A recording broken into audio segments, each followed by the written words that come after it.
the God's Eye. A location as central to the continent of Westeros as it is to so many of the stories and subplots within stories that we love. It has long been a source of wonder and discussion for the fandom, mentioned early in A Game of Thrones along with several other famous locations. When the world building was still new to us, it came up even then. And it's still important all these years later. Likewise, in world, it's an extremely old place, the site of the Pact. Legends, if not truths, of the Green Men and other things have persisted for thousands of years, yet it also has developments of historically recent relevance. Harrenhal, of course, is only 300 years old at the start of A Song of Ice and Fire, but it has quite a reputation already, one that is added to during the books.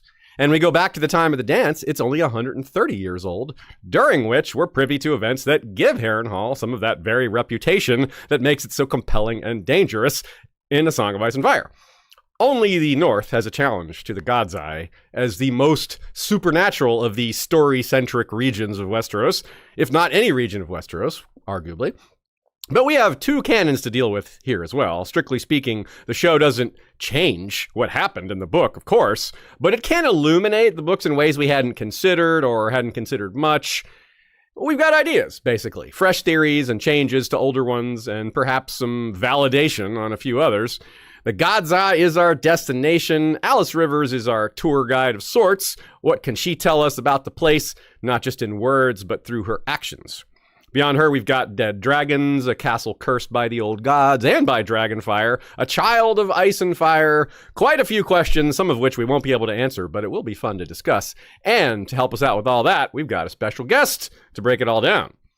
All that and more on this episode of History of Westeros podcast.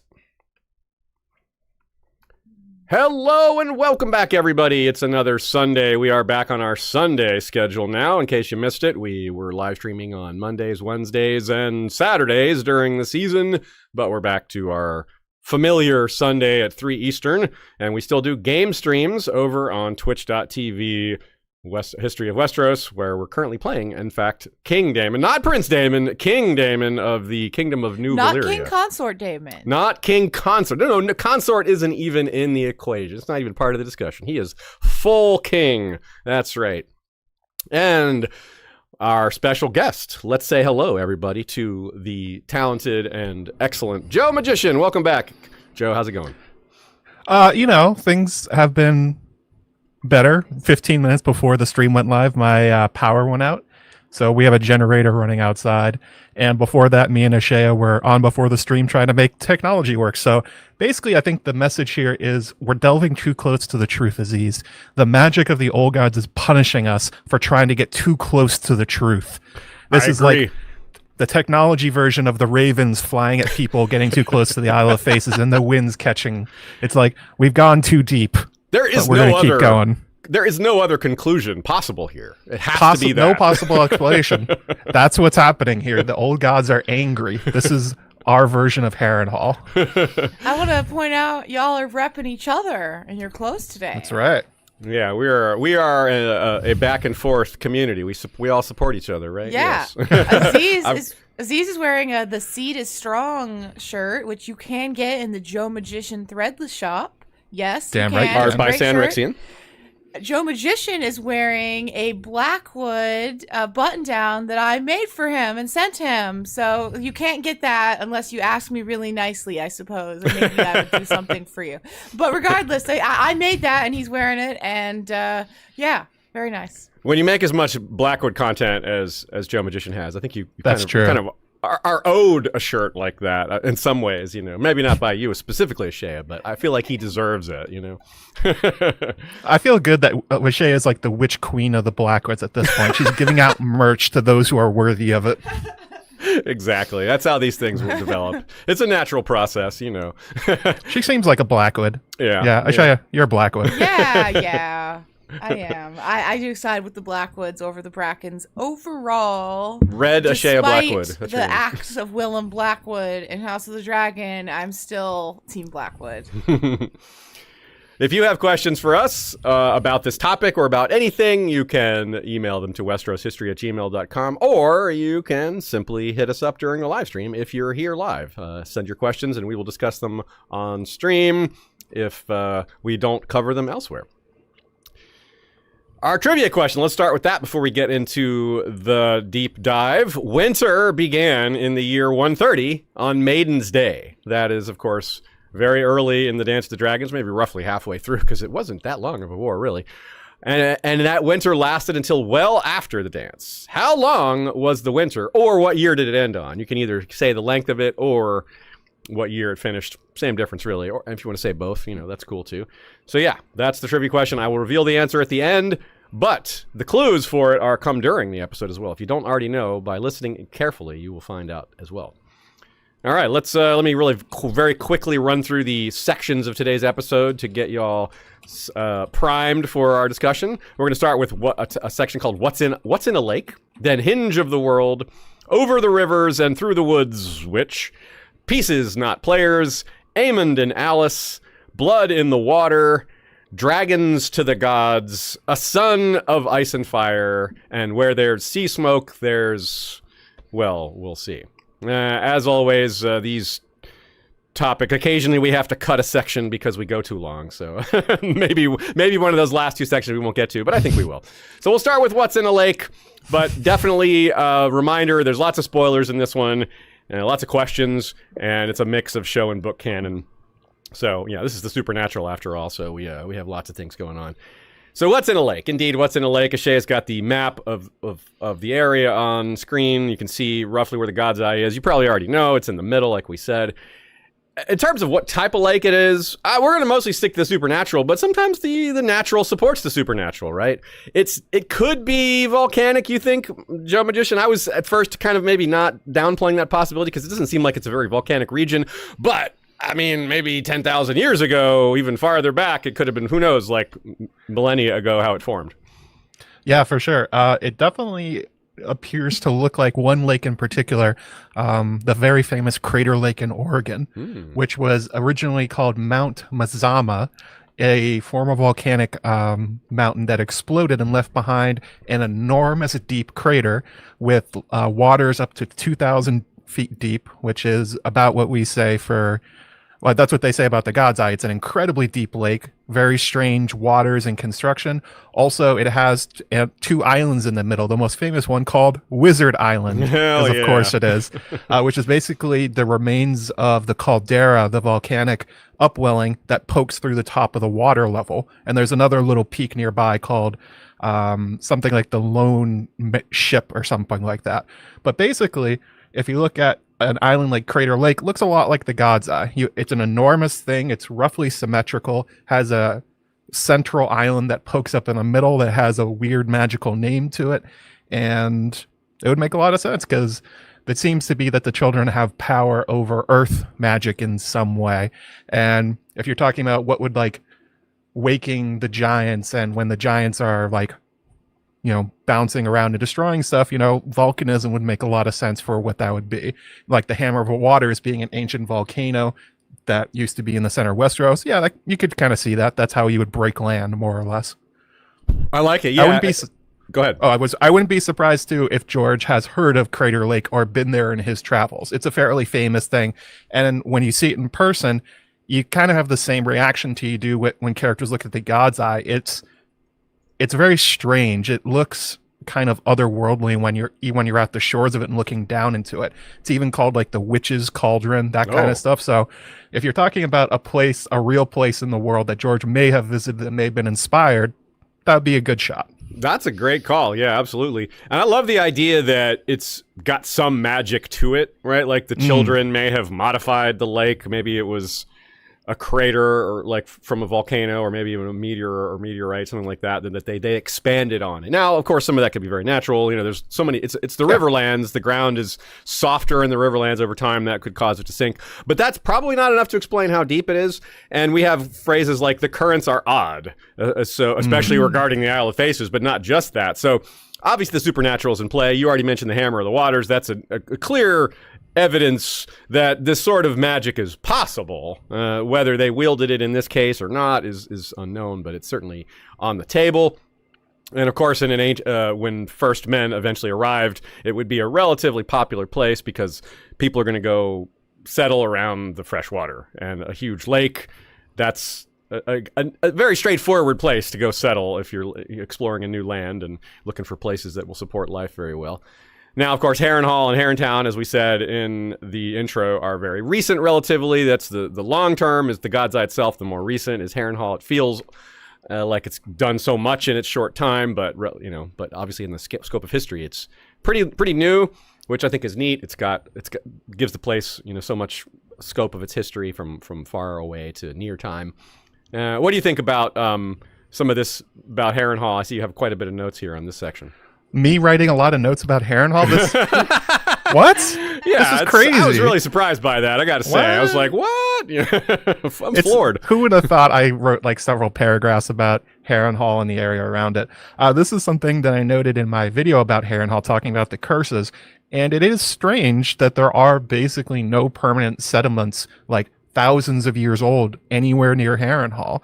You see this with other natural features throughout Westeros. People naturally gravitate towards them. Like you said, fresh water, food.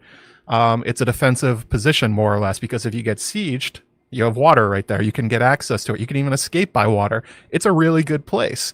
And yet there's nothing there. That we see Harrentown, which has only really popped up since the construction of Harrenhal. White walls showed up very near the shore of the God's Eye, taken down within a few decades. You have we note that there's a couple settlements that pop up. There's the one that Dunk and Egg go to where they catch the ferry, and then you have the one on that Arya and Yoren visit. And the consistent theme around all these little towns and inns that show up around Harrenhal is very quickly George burns them to the ground or they disappear. Like, we don't hear anything about the Dunk and Egg inn with the ferry by the time we get there in the modern times, which means, is it gone? Has it just evaporated? And there seems to be kind of this sort of like a safe zone around the God's Eye where humans can successfully like stay for a long period of time. Like, there's holdfast, there's towns, but none of them are really that close to the lake shore itself, which I think is sort of a kind of an echo of the pact and the idea that with the strange winds that pop up and the stories about how when you get too close to the Isle of Faces, ravens attack you. There's this kind of this idea that this is a sacred area that the children push humans away from. And it's been sort of like, how would they do that? What would that even look like? Well, I think we got an idea with House of the Dragon with Daemon Targaryen with his mind getting screwed with by the weirwoods. That kind of like low level destroying the minds, creating paranoia, causing people to overreach in their lives could be the explanation for why there's been so many Lords of Harrenhal, why so many of these little settlements and towns that pop up eventually evaporate. It's like the children are using their magic to get them away from the area that they claimed as their own a long time ago. That's great. And that idea somewhat exists already just with Harrenhal, with the fact that so many different families have died out while holding it. If you just take that concept and expand it around the lake, you arrive at the conclusion that you just gave us, which I think is really, really clever and really fitting. Yeah, it just, why would you live in it? There's a lot of places that people have tried to live that seemed viable, and then it just didn't work out because of something. This is maybe a little more of a supernatural explanation, but there's just unforeseen consequences in certain regions, and this the humans wouldn't have expected. Why does everybody that live here have horrible dreams, or so many people that live here have horrible dreams, or something? Why do the towns always burn down? Yeah. Why do no towns survive for too long? It's like, Dad, it is weird, and that's the important part is people keep trying. They're like, someone always goes like, shouldn't there be a town here? Like, there's the King's Road, there's the Lake Road. The lake itself is great. Like, why is nobody here? And then a couple decades later, it's like, they're just gone. They just evaporate. Like, what's that colony, the Croatoan thing in Virginia, the vanished colony from the United States? Oh, I can't remember what that's called. I can't remember what it's called. Someone in the chat will get it. Yeah. But there's like a colony of settlers that is up and vanished. That seems to happen constantly throughout the years, although less so recently. Harrentown has kind of existed a long time afterwards the fall of Harrenhal itself, but that's largely because there continues to be lords there. If Harrenhal went away, the town would too. That's kind of weird. That doesn't usually seem to happen throughout the west of Westeros. A lot of these towns and cities are largely permanent. Yeah. Roanoke. Oh, yeah, okay. Yeah. There you go. Roanoke. Thanks, chat. Thank you, guys. Yeah, so, yeah, that's a great point, great take there. I'm very into the idea that this explanation is mostly supernatural. And if it affects people who are in leadership positions, that explains a lot of the collapse of these short-term communities. And then when someone, like you said, when someone comes in to try to establish something there, they have no like recorded reason for why these past settlements might have failed. There may not even be record of them in the first place. It's just like, hey, this is a good place to build, and then they find out what all these other generations learned through trying, and it just didn't work out. Yeah, because it is peculiar that there aren't more settlements around it. But how is Harren the first one to build a castle on the shore of the God's Eye? It's been like 10,000 years. Nobody's tried. Well, the answer is they have tried. Their castles are gone. Yeah, that stuff, which is gone. kind of a grim reminder. You might have, it's said that Harren, took construction from all over. He pilfered mines and cut down trees and chopped down weirwoods. He probably any former settlements that were around the God's Eye, he probably took their raw material back as well. So it may have been there for a long time, and he just took it all. So it's got a really beautiful description too. It has it's a lot of color to it. The way it shines, it's described by a lot of different characters. Arya, Dunk, I think Catelyn maybe as well. Certainly other non-POV characters see it, but it's that Jaime is another one, I believe. Yeah. So, and it has really interesting descriptions, don't you think? What do you think about? You've noticed that it has like a mirror description to it, which I think is fantastic because of some of the symbolism and some of the magical elements that occur. Like with, again, bringing up Daemon's dreams, those were like, he was forced to take a look at himself, at his internal life and his subconscious, and some truths that he didn't want to face. So the mirror image, the God's Eye itself having that reflective quality, I think is kind of a neat little connector. It's kind of like George likes to do things like that with the eye. It gets a God's eye, and then we have characters that are associated with like Aemond with a single blue eye, and maybe Euron later with his single blue eye, and other things like that. It's the kind of connectivity that George likes. Yeah, for sure. It's also described it as kind of like beaten metal, beaten down by the sun, implying that the water is always still, which, by the way, calls attention to the idea that strange winds will randomly pop up. The idea that everyone sees it and it's this giant still lake is a bit of a supernatural, kind of a magical thing. George likes doing those like little implications, getting your mind sort of twisting around it. But definitely the idea that the Harrenhal, the Isle of Faces, and the God's Eye, like you said, sort of reflects yourself back. It forces all these characters to really question who they are. There's no character in this story that doesn't go to Harrenhal or the God's Eye and come out the other side of it with a profound change of who they are. Jaime in particular has his life literally changed by visiting Harrenhal and sleeping against the weirwood tree. We're talking about Arya, her journey as the ghost of Harrenhal, going through with Yorn and interacting with Bruce Bolton and all that. Dunk, obviously, which one is that? That's the Mystery Night. The events at the Mystery Night are going to totally change his Dunk, and we know that does because that's where he learns he's a figure of prophecy. Yeah, which we know is a big part of it. It's really interesting, especially when you're talking also about the fact that it's so still and that the winds magically kind of seem to pop up when you try and go across or you get too close to the Isle of Faces. Another little hint from George is that we learn that when the children speak through the trees, it sounds like wind through trees. It sounds like wind through leaves. Rustling. So the idea is that there's a magical force kind of surrounding it, sort of keeping it the way it is, kind of like in a little dome under the protection of the old gods, more or less, which I think is kind of what he's getting at. Yeah. Also, the idea that it's just a big eye; it's always staring at you. Yeah, it sees all. It's like Macumba. It's a moat and an oculus at the same time. I like that idea about the stillness that it creates because we've seen that reflected in characters who approach a heart tree, or especially that grove of 9 beyond the wall. I believe John describes that place as particularly still and peaceful. Maybe some of that's a little subconscious, but some of it I think it's the presence of the old gods, and it's like these other little clues George gives us to show us that the old gods are present. That's a great point about okay, go ahead. Oh, sorry. I was going to say, it's very typical of his use of fantasy. That's why he calls it low fantasy. It's not in your face.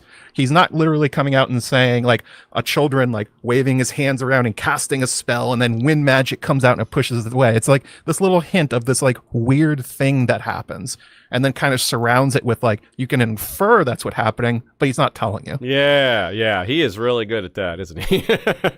I love your point as well about how everyone who goes to Harrenhal comes out the other side changed. We made a similar point during the season and mentioned some other characters, and it applies to sort of two-dimensional-ish characters too, like a Vargo Hoat or a Gregor Clegane. Like they're coming out the other end as well. Gregor Hoat comes out with all his body parts. His head is, if you recall, that has changed.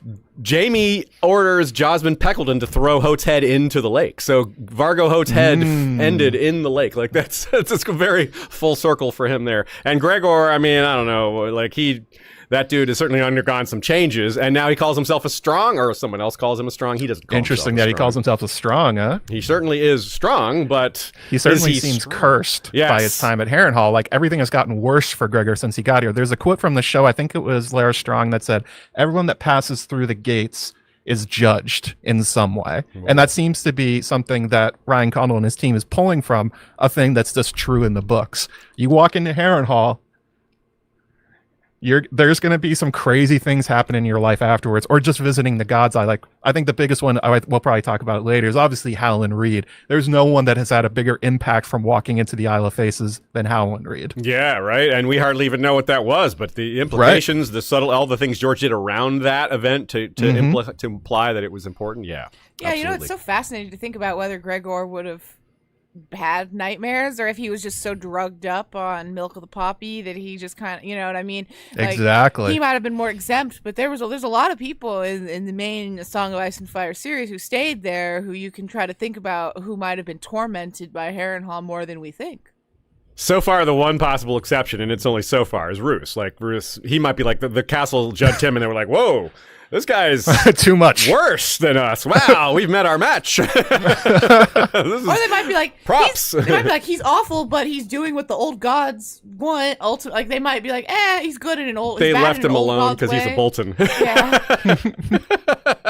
They're good with the old gods. He's fine. Boltons get a pass. Oh man, dang it! It does make you wonder what would happen if somebody who actually followed the old gods took control of Harrenhal. Would bad things continue to still happen to them? Because these are all Andals. These are all people who follow the faith of the Seven. That's a good point. Yeah, we have not tested that hypothesis, but I would. This like is why in to see CK3 I always play an old gods worshiper when I take over the God's Eye. It feels right. It does feel right. Yes. So let's discuss the concept that it is one of the hinges of the world. I think it's a pretty straightforward idea. Melisandre is the one who introduces us to this concept, which is that certain places in the world have more magical power. Whatever that actually means, I don't know, but I think the most basic interpretation is that if you are a person that can use magic, your magic is stronger in and around a hinge. That's what Melisandre says about her shadows. The shadow babies will be stronger if she bursts them there near the wall. So the wall is a place of magic, seems associated with the old gods. That seems like a straightforward connection to make. The God's Eye is, like as I said during the intro, if not the most powerful place amongst the most powerful places, it seems almost straightforward to dub it as a hinge of the world using Melisandre's terminology, doesn't it? Yeah, it does. And you can sort of see it in a sense as, like I was talking about, kind of like a still point. It's not only just for the water itself, but as I was talking about how there's really no castles or towns except Harrenhal nearby it.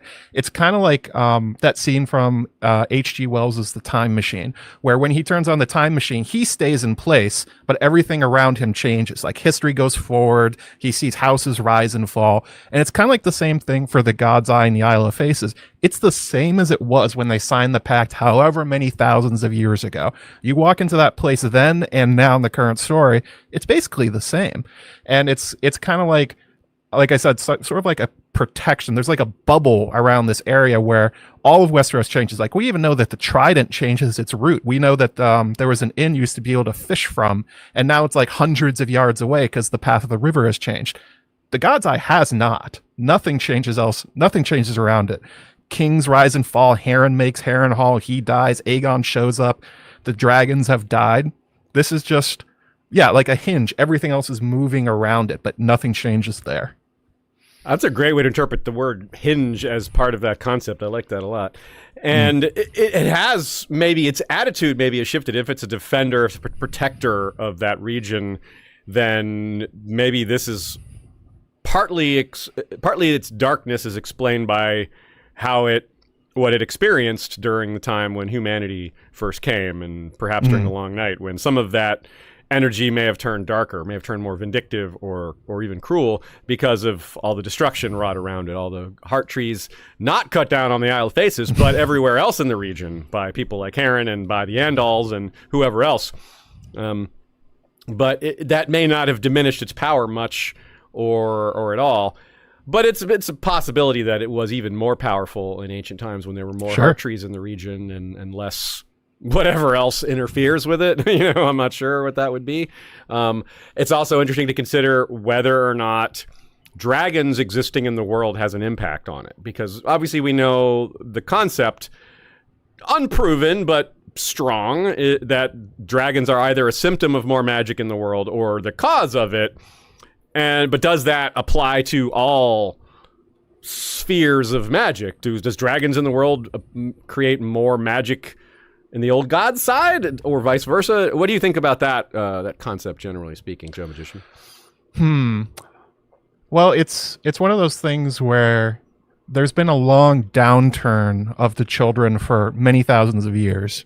They've been losing power everywhere. The God's Eye itself is an example of that. Like you said, there used to be a lot more trees, particularly where Harrenhal is. In Hot D, they told us there was an entire grove there, but we see from people walking around the God's Eye, there were entire groves that have all been cut down. And so that doesn't really seem to have a lot to do with the rise and fall of Valyria. Like, it seems to be their magic may come from the heart trees themselves, but there's kind of a linked concept between these forms of magic where they all do kind of the same thing. Like if you're talking about fire magic, you're talking about ice magic, even sort of green magic, they all can create zombies. We see from green magic and fire magic, they can see the future. So it may be more of a sense of this thing always exists, this like magical realm, whatever it is, like this force. It's just that different ways of kind of accessing it. So when the dragons are gone, the fire access of like the highway goes down to like 1 lane instead of 5 lanes or something like that. But it's kind of always there. And the children's access or the children's power seems to be dwindling, kind of like we were talking about with the settlements and the castles. Now there are settlements and castles on the shore of the God's Eye which have never previously existed. It's like a metaphorical way of seeing the downturn of the children, although maybe they supercharge themselves with Bloodraven. Would you say you think that their power is lower the fewer werewolves there are? Similar to, like, do you think fire magic is stronger when there are dragons, and do you think ice magic is maybe correlated to werewolves? Yeah, that would be I was like, I don't think there's an animal that I would associate it with, so I think werewolves would be There's a life form, a tree, but you're right, it's not an animal. I think you're right. Like maybe the more dragons in the world, the more powerful fire magic might be. That loosely speaking, and the more heart something trees, like the more that. Yeah, or they're like maybe they're like beacons or something like that. If you're near them, it's easier to get into that power or something like that. So less weirwoods, less access, more or less.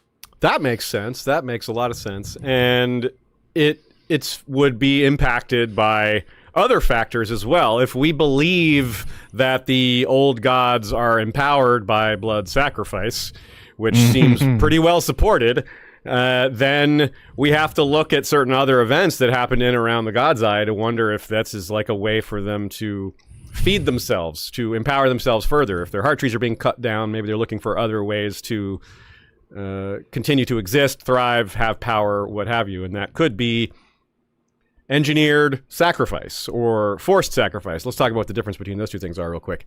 An engineered sacrifice, or forced sacrifice, is the one we're all familiar with. When an old woman with a bronze sickle forces a captive to her knees in front of a heart tree, and they cut his throat and the blood spills down. That's the straightforward version. The engineered sacrifice is when you trick people into death or trick people into performing a ritual that's actually empowering some secret force that they're not aware of.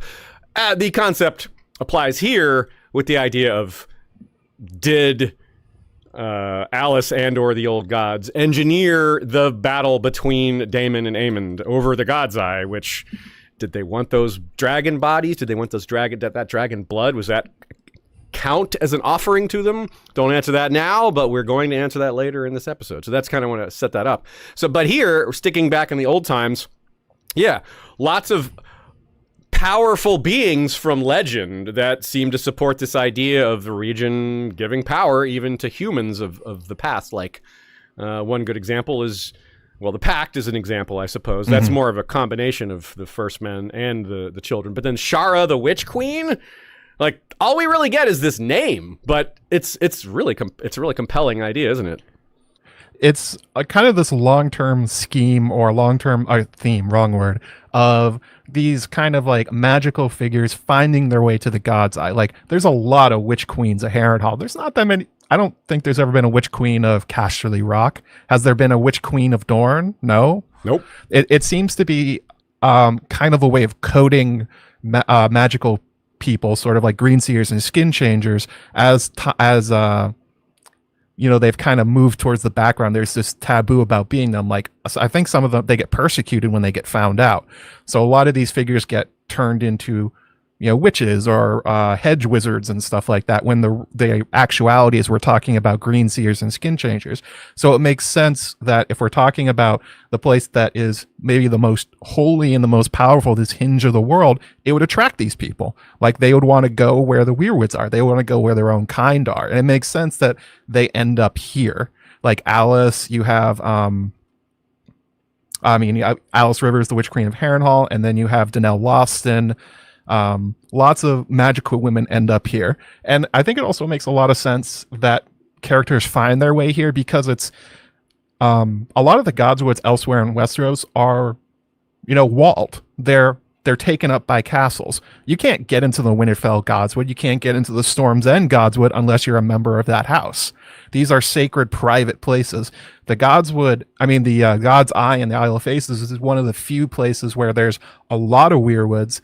It's a magical place in itself, and nobody controls it. It's just the children controlling the access. So it makes a lot of sense that when you have characters who are magically powerful, that they can find their way here and set up some sort of kingdom or whatever, sort of like Varamir, but at a much higher level of ambition and power. And so Shara, the Green King of the God's Eye, you can imagine this thing happens a lot. Yeah, and I wonder if they're drawn to it just because of its reputation, but also because maybe there's dreams affecting them as well, kind of calling them acquiring them. Yeah, exactly. And I like this idea with the opposite interpretation, or the flip side of this dream interpretation that we've been talking about, which is that chopping down the weirwoods, which are instruments of dreams in the first place, you could see why destruction of that, but holding on to the pieces or elements to that would be corrupted. The destroyed pieces of a weirwood, that's why they cause bad dreams. That's a very consistent idea with this. So and it's very consistent with George's overarching concept of power corrupting people. So, or becoming becoming like the power that you wield. If you're someone who wields great political power, and that's based on you having to you have to do certain things to hold on to your power, like kill a lot of people or lie to a lot of people, then you become a liar or a killer in order to maintain that power. The same concept applies to the supernatural. If you are wielding fire magic, if you are a skin changer that has a bird, you start to become, like it says, like Varamir said, you become like someone who moons over, who always looks up at the sky. It changes who you are. The power that you wield changes your personality, changes your being. And of course, that's reflected all throughout House of the Dragon, Fire and Blood, Song of Ice and Fire, all these places, whether it's natural, supernatural, or otherwise. Yeah, it's the sword without the hilt. You grasp for it, and you might cut your hand doing it. And also, it's important to point out that we're talking about characters like Shara the Witch Queen, the Green King of the God's Eye, even Alys Rivers, the Witch Queen of Harrenhal. Those whatever they made did not last. There is no overlords of the God's Eye going back 10,000 years. Whoever these characters were, whatever they made, fell apart pretty quickly, which again seems to sort of mesh with what we know about Harrenhal and its lords since then. There's a feeling that if you try to take the children's power for yourself from the God's Eye and the Isle of Faces, it curses you in some way. Maybe it helps you, but it's not going to last. It will destroy you, yeah. Or either you or your descendants. It's blood sacrifice. It'll get you. Yeah, it's blood sacrifice. Yeah, right. It makes its own kings and then it eats them. It fattens them up and then slaughters them when they're ready, yeah. Might be. That could be what's going on. It's sort of the reverse. Instead of fattening them, it like slowly weakens them. It's like the reverse until they're thin and old and, eating... human being fed to them was because all their limbs have been cut off. Yes. Yum, yum, yum. Thanks, Vargo. Yeah, that dude was slowly sacrificed to God's Eye. I would say that the God's Eye probably has the highest amount of dead kings and lords out of anywhere in Westeros. A tremendous amount of them die there. A huge amount. King's death per capita is this. Yeah, king's blood per capita at the God's Eye is extremely high. And that too is a great concept too. The idea whether it's making them kings, like you said, because king's blood has more power. That might be why this is a relevant aspect of this. So more recently, we talked about, you mentioned the Green King of the God's Eye, some other mysterious ancient figure that's vaguely Branish, Blood Ravenish. We don't really know. Yeah. But certainly ancient.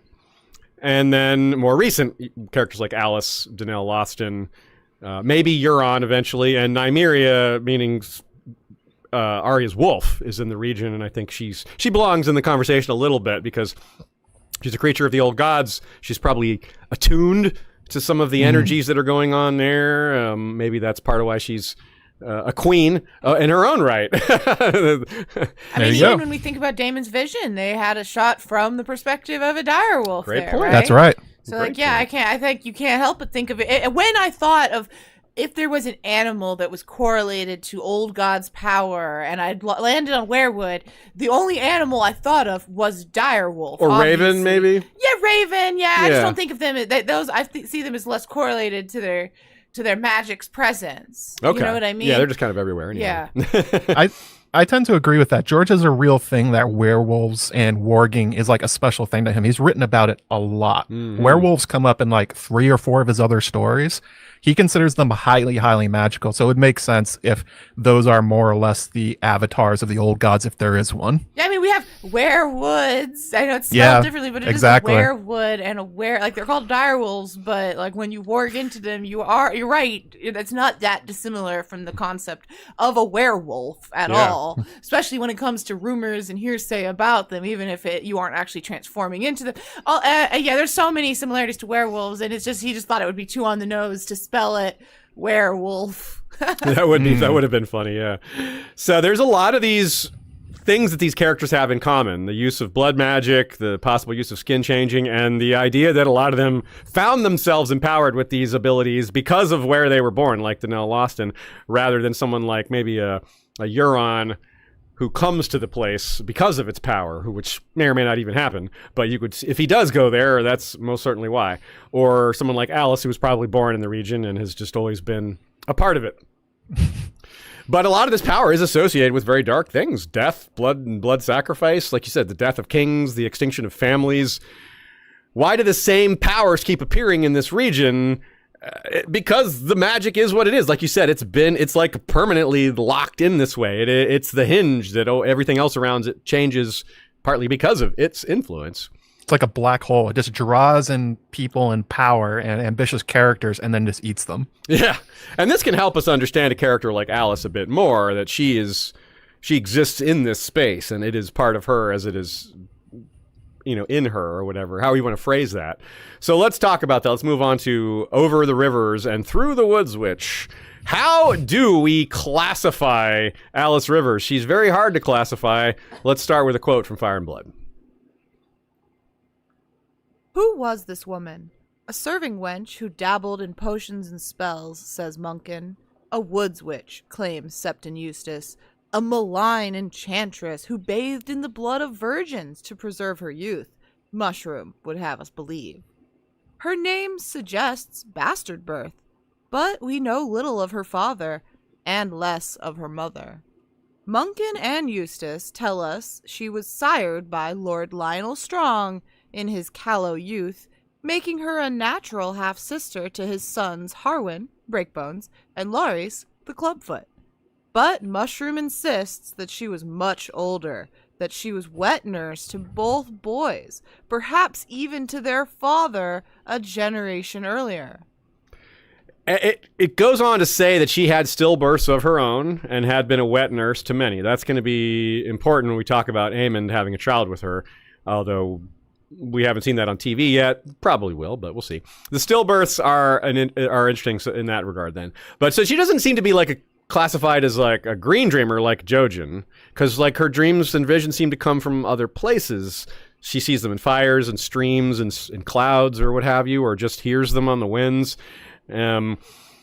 So she can't just be that only. Is she a green seer? I don't know if she fits into that bucket either. Maybe a little better. It would be interesting. We haven't actually seen a female green seer. I don't suppose there's any reason they can't be. But it just, while writing this episode, I was like, I don't think we've seen a female green seer. We've only seen a few total anyway. But she in the show, she's a skin changer. I tend to believe that in the book as well, because it's just one of the more common powers of people who wield old gods magic, I suppose. I'm not 100% sure of that, but I would lean that way. In both book and show, she has visions, foresight, prescience, whatever you want to call it. Maybe it manifests a little different in the show versus book. It's a little like the Ghost of Highheart, but also a little more like Melisandre. And she's she would count. Yeah.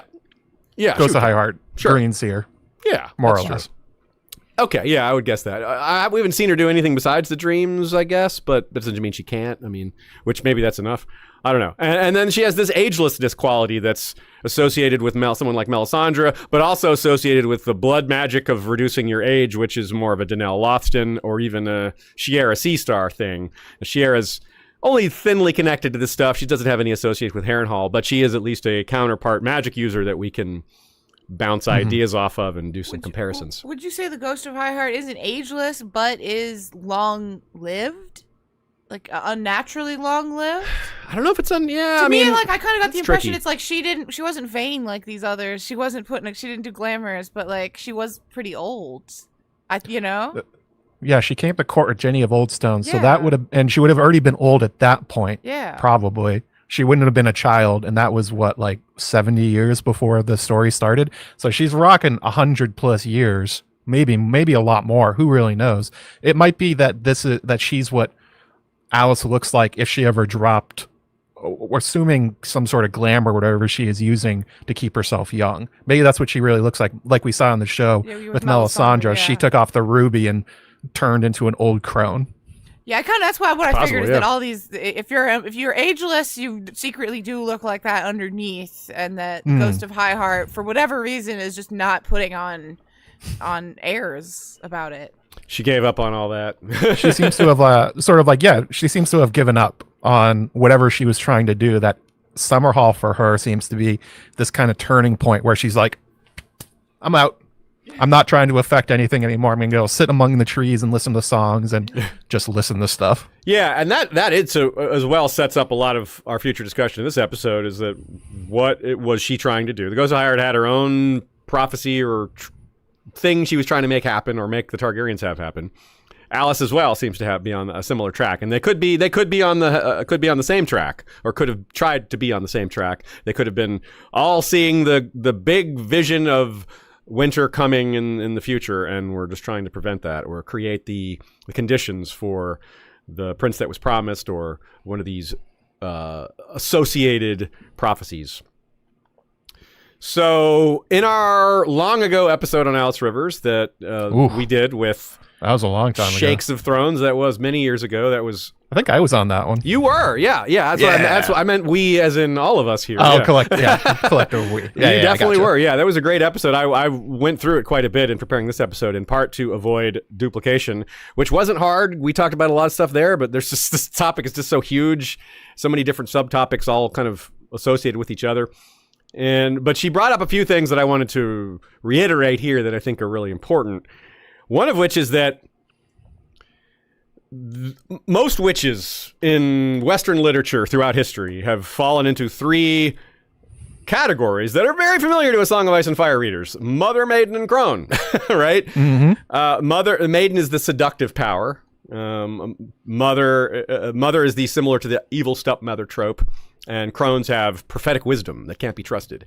Alys Rivers has all these things. That's what Shakes made that great point. It's like she has all three of those qualities, like in spades. She's definitely got the seductive power. We see that with Aemond.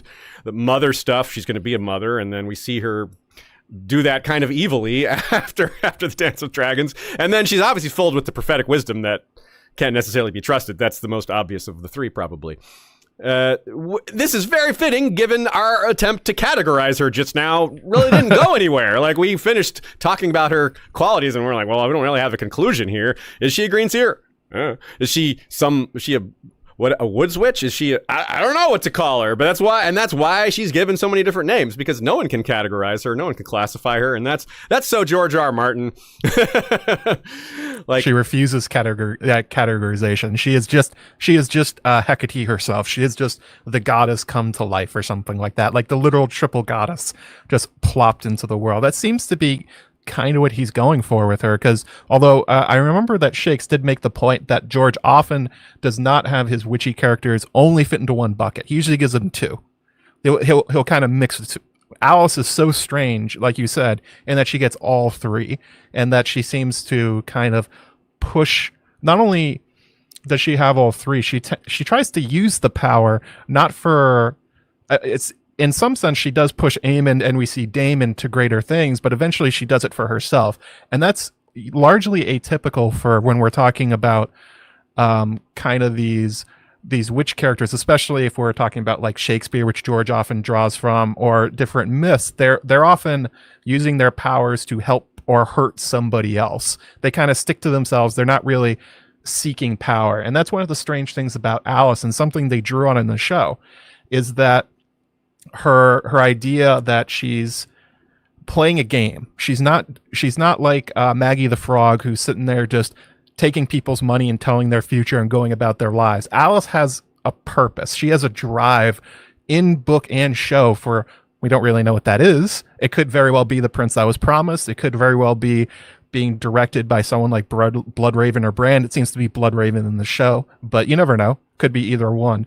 And this sort of goes into the kind of thing we were talking about, that her home is the God's Eye. Her home is next to the Isle of Faces. She may have been there for, as Gail Rankin said, for hundreds of years. She may have been there before Harren set foot there and started cutting down trees. She may be like one of the few people that has really survived being around the God's Eye for a long period of time, and sort of learn more from the children, learn more from these green sight. I mean, like, we don't know in the books what her powers come from, but you can sort of infer that George, like I said, George uses witch categorization usually to imply that there's real magic going on. And when we're talking about old gods, it almost always means the character is probably a green seer or a skin changer, or at least a follower of the old gods. So for Alice, it's unusual, like I said, it's unusual that she's pushing her power to become one of these witch queen figures who largely vanished from history before her. I don't know. I think that's one of the things that makes her so fascinating. And I remember Gail Rankin saying this in interviews before the show happened, that she wanted to make sure that Alice had character, that she wasn't just an archetype, that she wasn't just this magical person kind of like moving the plot forward. And I really like looking back at what she is in Fire and Blood and what we've seen so far of what is the person behind it? What's driving her? Why is she doing this? Like, I think the one moment that really stood out, we're probably going to get to this in a little bit, but the whole thing of her crying when she's about to take Daemon to see his visions for the first time, it's like, that is such an interesting choice to put into her character, and what that means about how she experiences everything around her.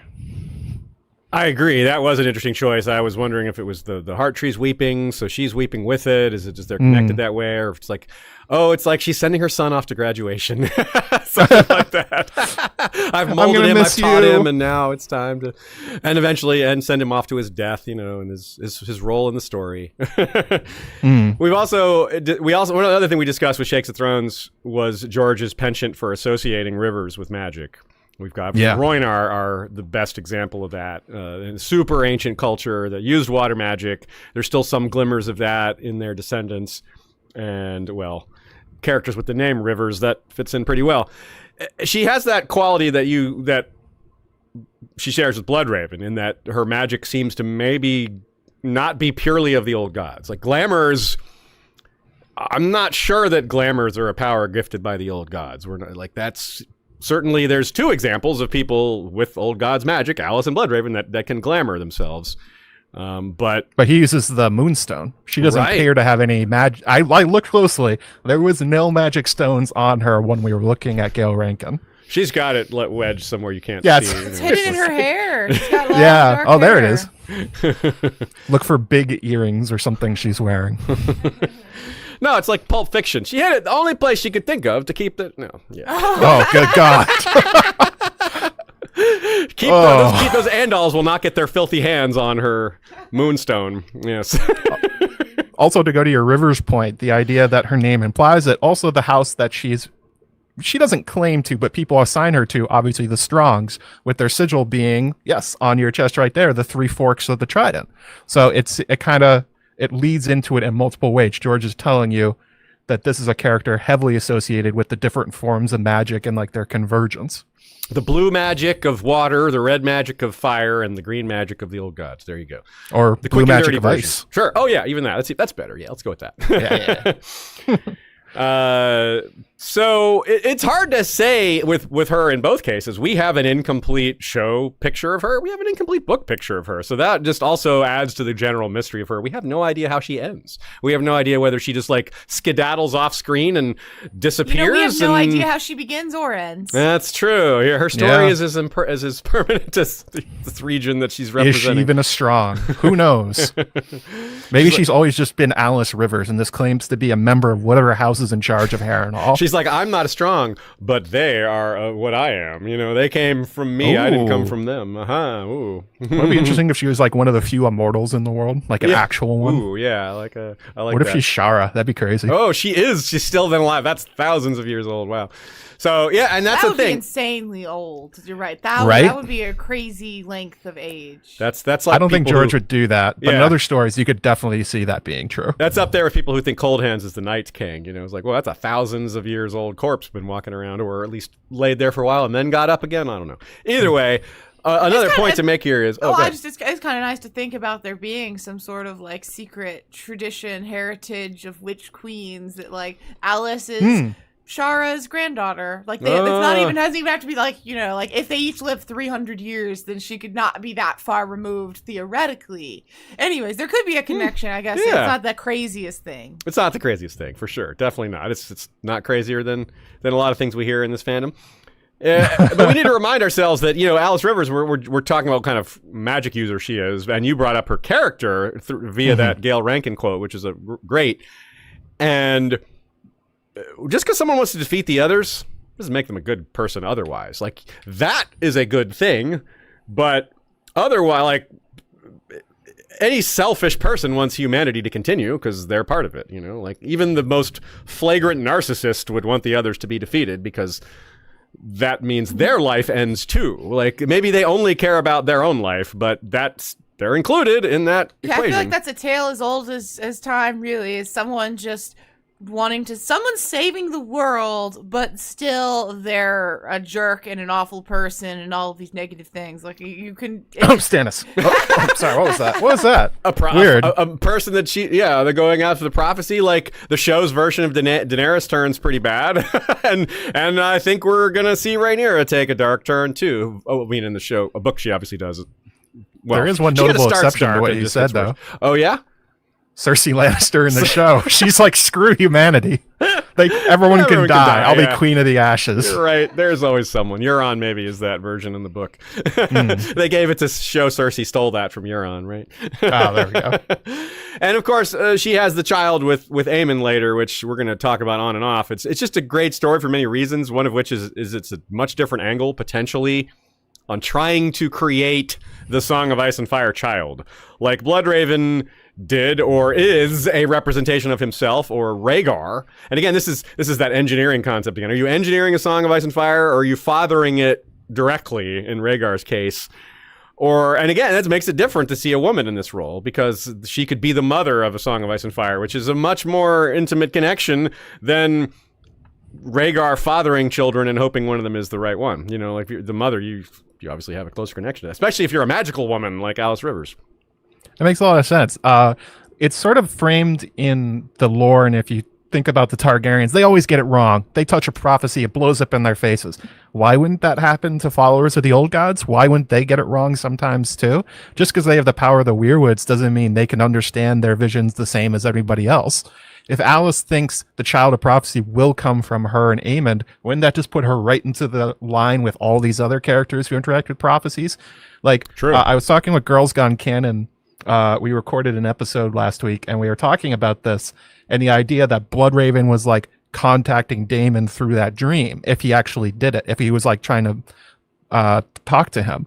And one thing that they brought up was, well, he knows he can't affect the past, right? So why would he do it? And my response was, to know you can't affect it, you have to try. And much in the same way, just because you have these powers doesn't mean you get it right. I mean, for sure, if Alice is trying to create the prince that was promised from her and Aemond, man, was she wrong. I mean, wait. And Bad try, yeah. Well, because, like, can't Yep. you also just think that the only way the past becomes the past is by you affecting it? Like, isn't that also a viable way to think about it? You're like, oh, Also in order for this to happen, I have to have done this. Like, I don't know. Like, that's one interpretation of it, is that you Yeah, for realize sure. you did it and you have to always do it.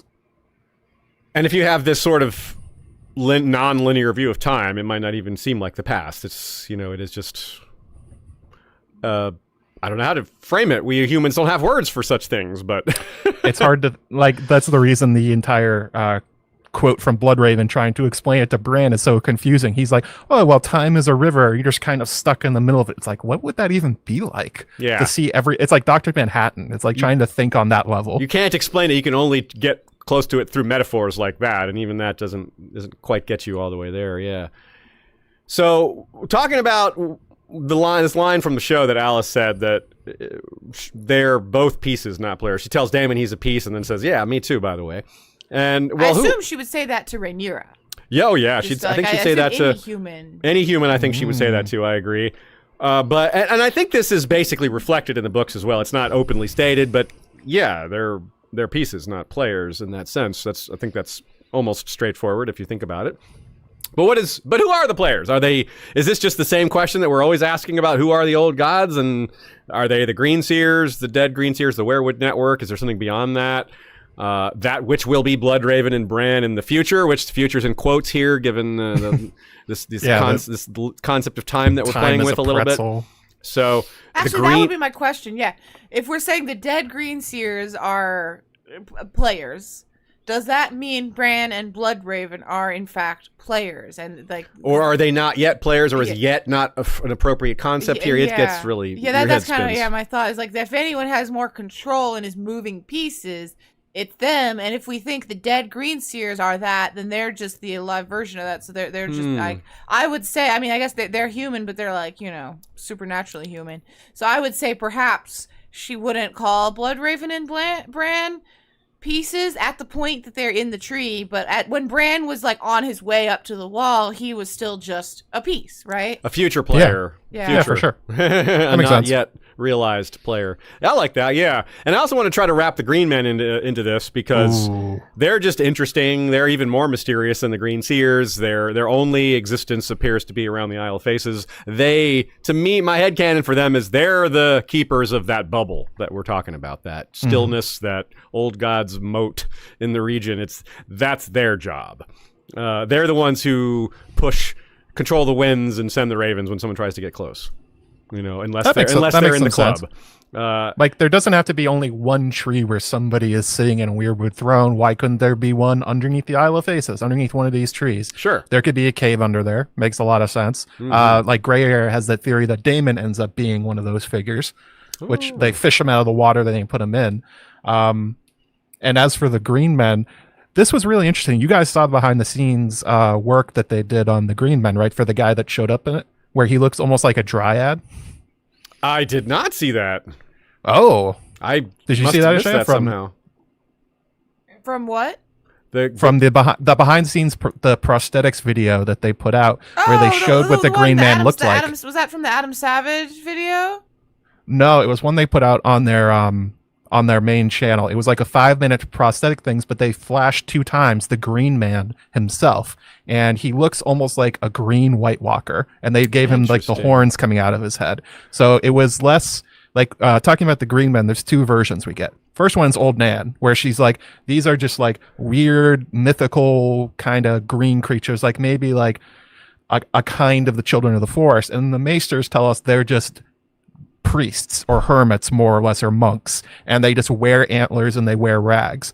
But Condal apparently has told his team to make them the old Nan version, to make them a lot more like supernatural creatures, which I think is really interesting if we're talking about their effect on this. Like, is this like another sect of the Children of the Forest? Are these like another like family, more or less, like separated from those beyond the wall? Maybe these are the ones not part of the decision to create the others. This could be that, because we've talked plenty of times about how something so drastic as this ultimate weapon that the others appear to be, something unleashed by the children that has had obviously larger consequences than simply the long night.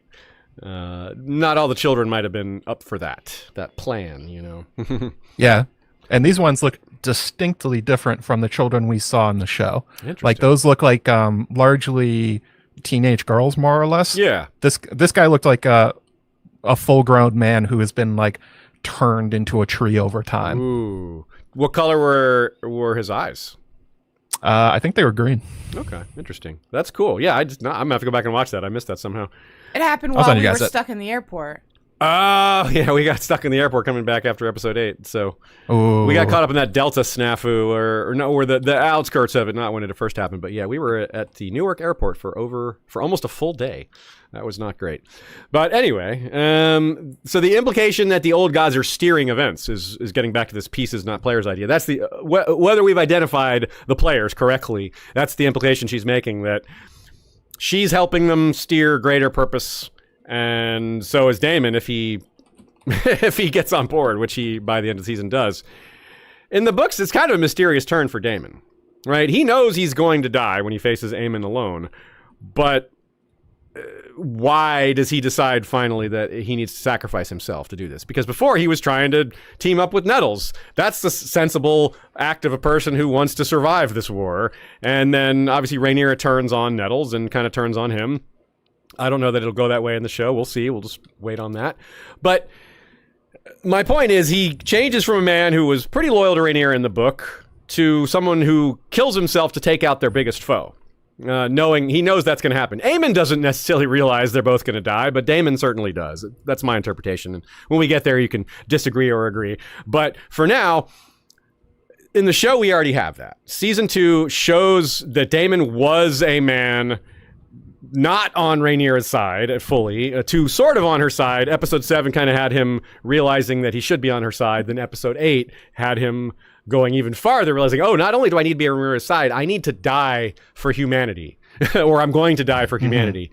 It's not clear if he sees exactly how he's going to die, but he does see his own death. They make that clear in the BTS stuff that Daemon knows he's going to die and that he's seen the manner of his death.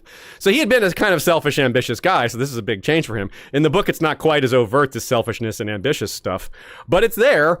So something changes for him, and in both cases, in both canons, what becomes illuminated to him is how much Aemond is like a younger version of himself with different circumstances. He's more dangerous in a lot of ways. He has more grievances than Daemon ever had. He has a bigger chip on his shoulder.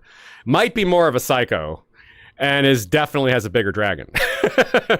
And some things they have in common, but there's some things that Aemond is just like even more, or the younger version of. He hasn't had age to calm him down a bit, to wizen him up a bit. Maybe I'm making a bigger difference. Maybe that's the bigger difference here. But what else? Anything to add on the whole pieces versus players aspect to this before we add to it through future discussions here? Yeah, I was just sort of thinking about this while we were talking about it. One thing I think would be kind of funny is if Alice thought Daemon was Aemond because they look so similar, and then she's like, "Oops, wrong prince." Even she got that wrong. Yeah. That'd be kind of funny if that ended up happening. I love the idea of prophetic characters being wrong. It makes it so much more interesting. Yeah. As for Daemon and his sort of turn, we do know that there is sort of points from the books where he kind of diverges from Rhaenyra. It's implied that it's because she thinks he was cheating on her with Nettles, and they more or less go through the not a divorce that they go through where he just kind of screws off for a while, which is like, I guess they did that a little bit early, and they made it about ambition and the idea of him grasping for power rather than whatever it is with him and Nettles. If you believe she's his daughter, then you can sort of frame it as protecting her, but that doesn't really work for Show Daemon because he hasn't been shown to be a very attentive father. So I guess it kind of makes sense. So you think there's not going to be a second fracturing? I think there will be. Yeah, I think they're going to just fall out again. I think they're going to do that too. Yeah. But I think they wanted to make it less sudden. That they wanted to make sure that there was this problem going on all along, where Daemon is loyal but harbors resentments, which I think is a more interesting version of his character, where it's not that he doesn't support Rhaenyra, it's that he is a little bit bitter about it, which that can definitely happen. Like the younger brother who still goes for the older brother, like we saw it with Stannis and Robert. Boy, was he conflicted, but he did stick by him in the end. And not a lot of people really know about that fracturing of the relationship that happened between those two brothers. I also like the idea that they took that one line where it was like, and apparently Alice had no impact on Daemon at all. And it was like, never mind. Oh, everything okay? Okay. And then they sort of backfilled this whole thing with Daemon and Alice more or less kind of filling in this time for them. I like the idea, though, that if you actually look back at what happened with Daemon this season and his treasons against Rhaenyra, it's really just Simon Strong that knows about it. Simon and Alice. So you can work that back into the book canon and more or less go like, well, nobody ever found out. So as far as the history is concerned, he was loyal the whole time, even though in private this stuff was going on. Like that was one of my criticisms of people were like, how could this happen to Daemon? No one ever found out about it. It's like, would you tell people about a crazy 2-month acid trip you went on at Harrenhal and all these crazy things that happened in your mind? Daemon's a proud guy. He's not going to tell anybody this ever happened. And Aemond will kill all the Strongs who witnessed it as well. So that's them. It's entirely possible for this little bubble they made around Daemon to basically pop and nobody ever finds out about it. Yeah, I think that's entirely rational and reasonable potential outcome. Okay, let's take a quick break, and we'll come back with Aemond and Alice. We'll pivot a little bit away from Daemon and Alice to Aemond and Alice. Yeah. Hit points not required. Do you like Critical Role and other similar TTRPG channels? Hit Points Not Required is a channel dedicated to all things TTRPG. They have a mixture of actual play streams and chatting centered around adding more roleplay into your RPGs. And they have charity streams every Monday at 9 Eastern. June 2024 will be a trans lifeline stream. Was, my bad, of course, that's already passed. July 2024 was for the Epilepsy Alliance of America. August and September 24th will be the Palestine Children's Relief Fund. Join their community and follow them at twitch.tv/hitpointsnotrequired. Just how it sounds, hit points not required. Yeah, whether you play tabletop RPGs or just like to watch them because you maybe don't have a regular group of your own, I think you'll probably enjoy watching their streams. It's a really good group. They're really fun, lively. They do fun accents, character work. It's a good production all around. Our friend and listener Chuck is part of the Hit Points Not Required weekly party, and he's very entertaining. Longtime listeners would know him as Lord Chucklaws, captain of the Dromon's Nightblood, the destroyer of evil. That's right.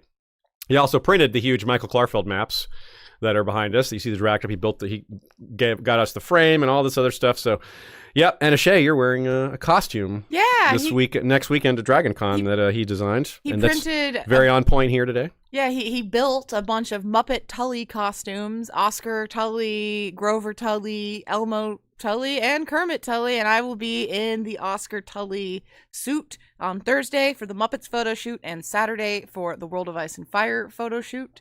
I'm very excited. So yeah, Chuck is an all-around talented guy, but I had no idea what a good performer he really was. He really embodies the characters in his game streams. He's really good. So yeah, check out Hit Points Not Required. That's right. Hit Points Not Required over on twitch.tv. And while you're over on twitch.tv, sign up for History of Westeros as well. We're both over there. Yeah. All right, a couple questions here. Dom Tartaglia says, this conversation about the old gods interfering at the god's eye is so much cooler now that Hot D said Aegon was a dreamer. He was yet another agent of the old gods' revenge. Yeah, that's a good point. And you wonder, if we really expand this potential, where did Aegon's dream come from? Is it possible that that was given to him by elements of the old gods, by the Green Seers, or the players that we can't quite define here? What do you think about that idea? I think it makes a lot of sense. I've talked about that in previous videos when we learned about the dream, where I was like, where did this even come from? Like, especially when you're talking about characters who experience dreams being sent to them, they can't tell the difference. Like, if you think about Aemond, his mind was getting messed with by Archmaester Marwyn. And you talk about Bran getting dreams from, the three-eyed crow and stuff like that over time. He doesn't really perceive them as different than his. It's just like the content is a little bit different. So if you're thinking about someone like Aegon, or even someone like Viserys with his one dream that he got, were those natural? Did they come from the dragons, more or less? Or were they inserted by somebody screwing with them? Especially when you take into account that who's the very first person Aegon goes after? Harren. He goes right to Harrenhal and burns down the castle the day it's completed. I think it would be a little bit naive to not really see the connection between the old gods and Harrenhal burning down with Aegon. Like, that's the engineering we were talking about, right? Yeah. It leads you to the question, where did this come from? Why did he do this? Now, it makes sense, like, practically. Obviously, it makes sense. Harren is the most hated out of any of the kings. He's a relatively new king. He's got an unstable region. Like, if you're trying to convince everyone else, and he has this giant castle, burning it down is a great symbol to try and rally support. But did he get pushed that way? Right, like it could be both, right? It could absolutely be both. I mean, this is a guy that they may have sussed out that he was ambitious, and he's the right guy to try to push in that direction. And also, why Aegon? There were other dragon lords before him. Why did they wait for Aegon the Conqueror? Yeah, they might have some specific type of personality emerged. Yeah, waiting for Harren. Yeah, you can't burn a castle till it's built yet, right? You can't burn Harrenhal till it exists.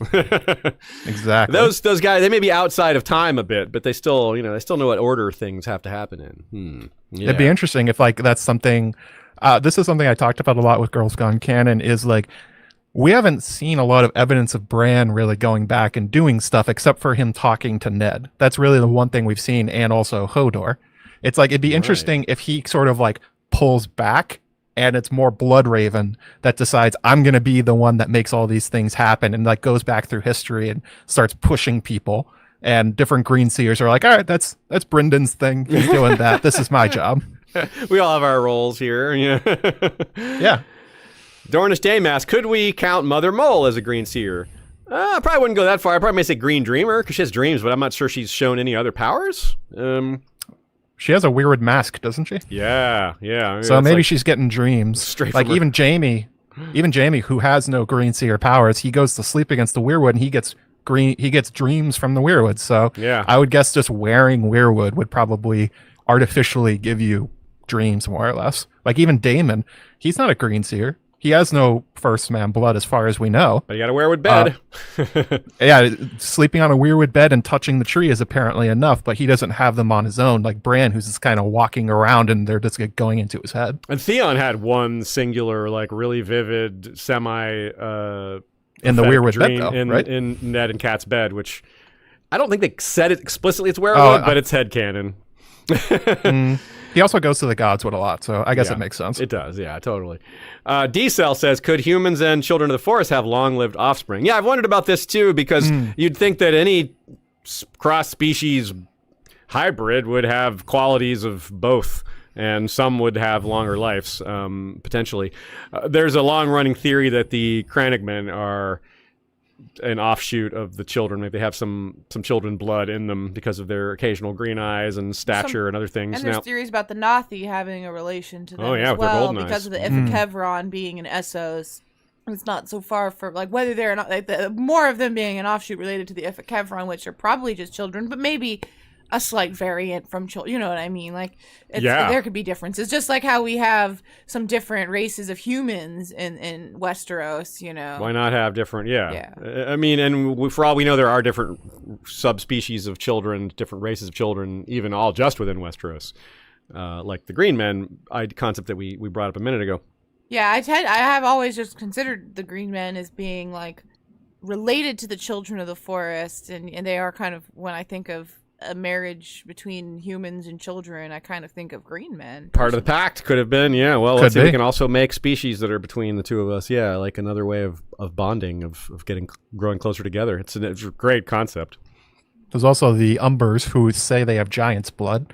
They're not actually giants, but they are kind of huge. So I guess it kind of makes sense. I don't know. George is very mum on how these interspecies. Well, he talks a bit about it when he Things talks about would like work. the Ibonese and stuff like that, Yeah. you know? And so like I do tend to think that if like Children of the Forest, like it's the same kind of thing with giants and humans, and when there's that size difference, it often works one way but not the other. You know, There's you also can't, the, you can't have a tiny Children of the Forest woman giving birth to a large mixed breed. You know, Yeah. like, it Some has huge to giant, be the yeah. opposite way, like a child of the forest father and a human mother. Usually, like, is what makes more sense. Tormund Giants, babe. Yeah. There's also the brindled men that the Valyrians tried to make, which I guess were all sterile or something like that. Like Or they couldn't mostly reproduce. sterile. Yeah, I think so. Yeah, something yeah. like that. They may They have did a lot of genetic kind of blood magic. crossbreeding Yeah. stuff. It would make sense. It would be interesting if the Green Men are like a first generation children with humans, and then the Crannog Men are like they split off, but they still have some part of it. Yeah, I like that idea. Cannibal the Dragon says, makes you wonder if the children of the forest Greenseers can see since they can see the future, how come they didn't see the others turn against them? Well, their visions of the future are not perfect. They maybe misinterpreted the visions of the future. That's always that's a easy thing to fall back on as an explanation. And it could be that some of them did foresee it. Maybe that would touch on the factions within the children that we've alluded to the possibility of existing. Some of them were like, no, don't do this. It's going to screw us too. But some of them might have been like, well, we're screwed if we don't. So we may as well take them down with us. You know, There's also the idea instruction. that their visions of the past are always true because they're looking back at history. Like it's like Bran looking back at Ned in the Godswood. He just sees him there, but it doesn't seem to work the way for their visions of the future. Where Yeah. if they're getting prophetic dreams, those are open to interpretation, like you said, but not looking backwards. Now, if you have a green seer far enough in the future, then everything's the past for them. But even then, how are they communicating that back? Is that where the dreams come from? Is this like Bran, like in the future, sending back messages to everybody and they're all getting it wrong? That could definitely be the thing. Yeah, that's true. That's true. I like that explanation. All right, let's talk about Aemond and Alice. Though Daemon Alice was a major plot point in the show, it's not in the book, not to this degree anyway. It's written off as not a thing at all, really. And the book could be wrong, but that is what it says. Now, I think a lot of what they did there in the show, though, was multi-purpose. Alice's magical nature now is well established. So when she has magical things going on with Aemond, it'll take it to another level, and that's already, groundwork is already there for that. So the show didn't try to create a physical relationship between Daemon and Alice per se, but he definitely learned to trust her in a manner of speaking. She's the one who convinced him that supernatural is real, which I've been honest. it is. It seemed like he trusted her from the get-go. It seemed like there was not manner, Yeah. much yeah. of a time where he would have been very right to be suspicious, especially with everything going on with him. And I thought it was so weird that he didn't, but honestly, he just be like, yeah, okay. I'll drink this. Yeah. Yeah, it did not seem like he was paranoid about her at all, and probably who he should have been worried about. Yeah. Yeah, which maybe implies that she did a little something to keep him from suspecting her, or I don't know. I wonder if those were extra scenes that from the 2 missing episodes that there's some connective tissue that just didn't make it, where there was something where he was initially when he first saw her, he was intrigued. He gave her this look like, ooh, who is this? Who's that? Yeah. When she doesn't kneel in front of him when he walks in.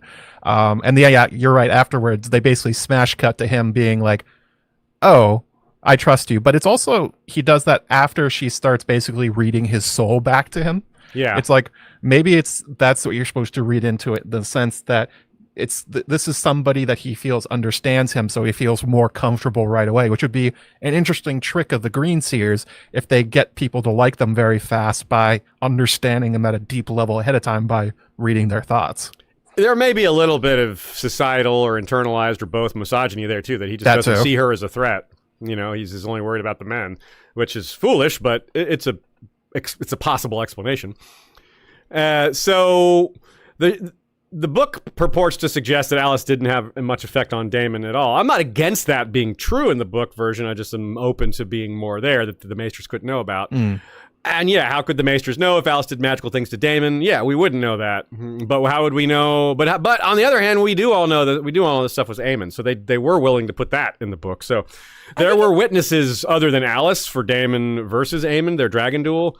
There's Dark Sister through an eye hole and Caraxes' bones and other stuff. So there's lots of other supporting evidence for that. But her relationship with Aemond, most of those details are, how do they know these things? You know, it's like it's just the two of them, you know? So this is where you get to things that happen in real history. My bookshelf over there, which looks a lot like the one that is behind you right there, has all sorts of history books that contain speeches inserted into the generals' mouths right before a battle. Like, there's no way that's the verbatim.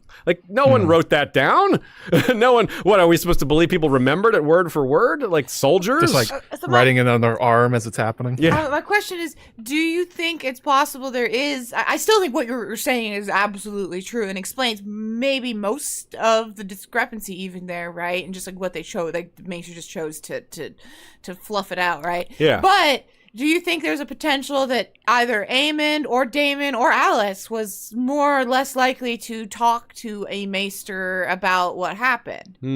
Like Daemon did not speak to the Maesters at all, didn't communicate anything.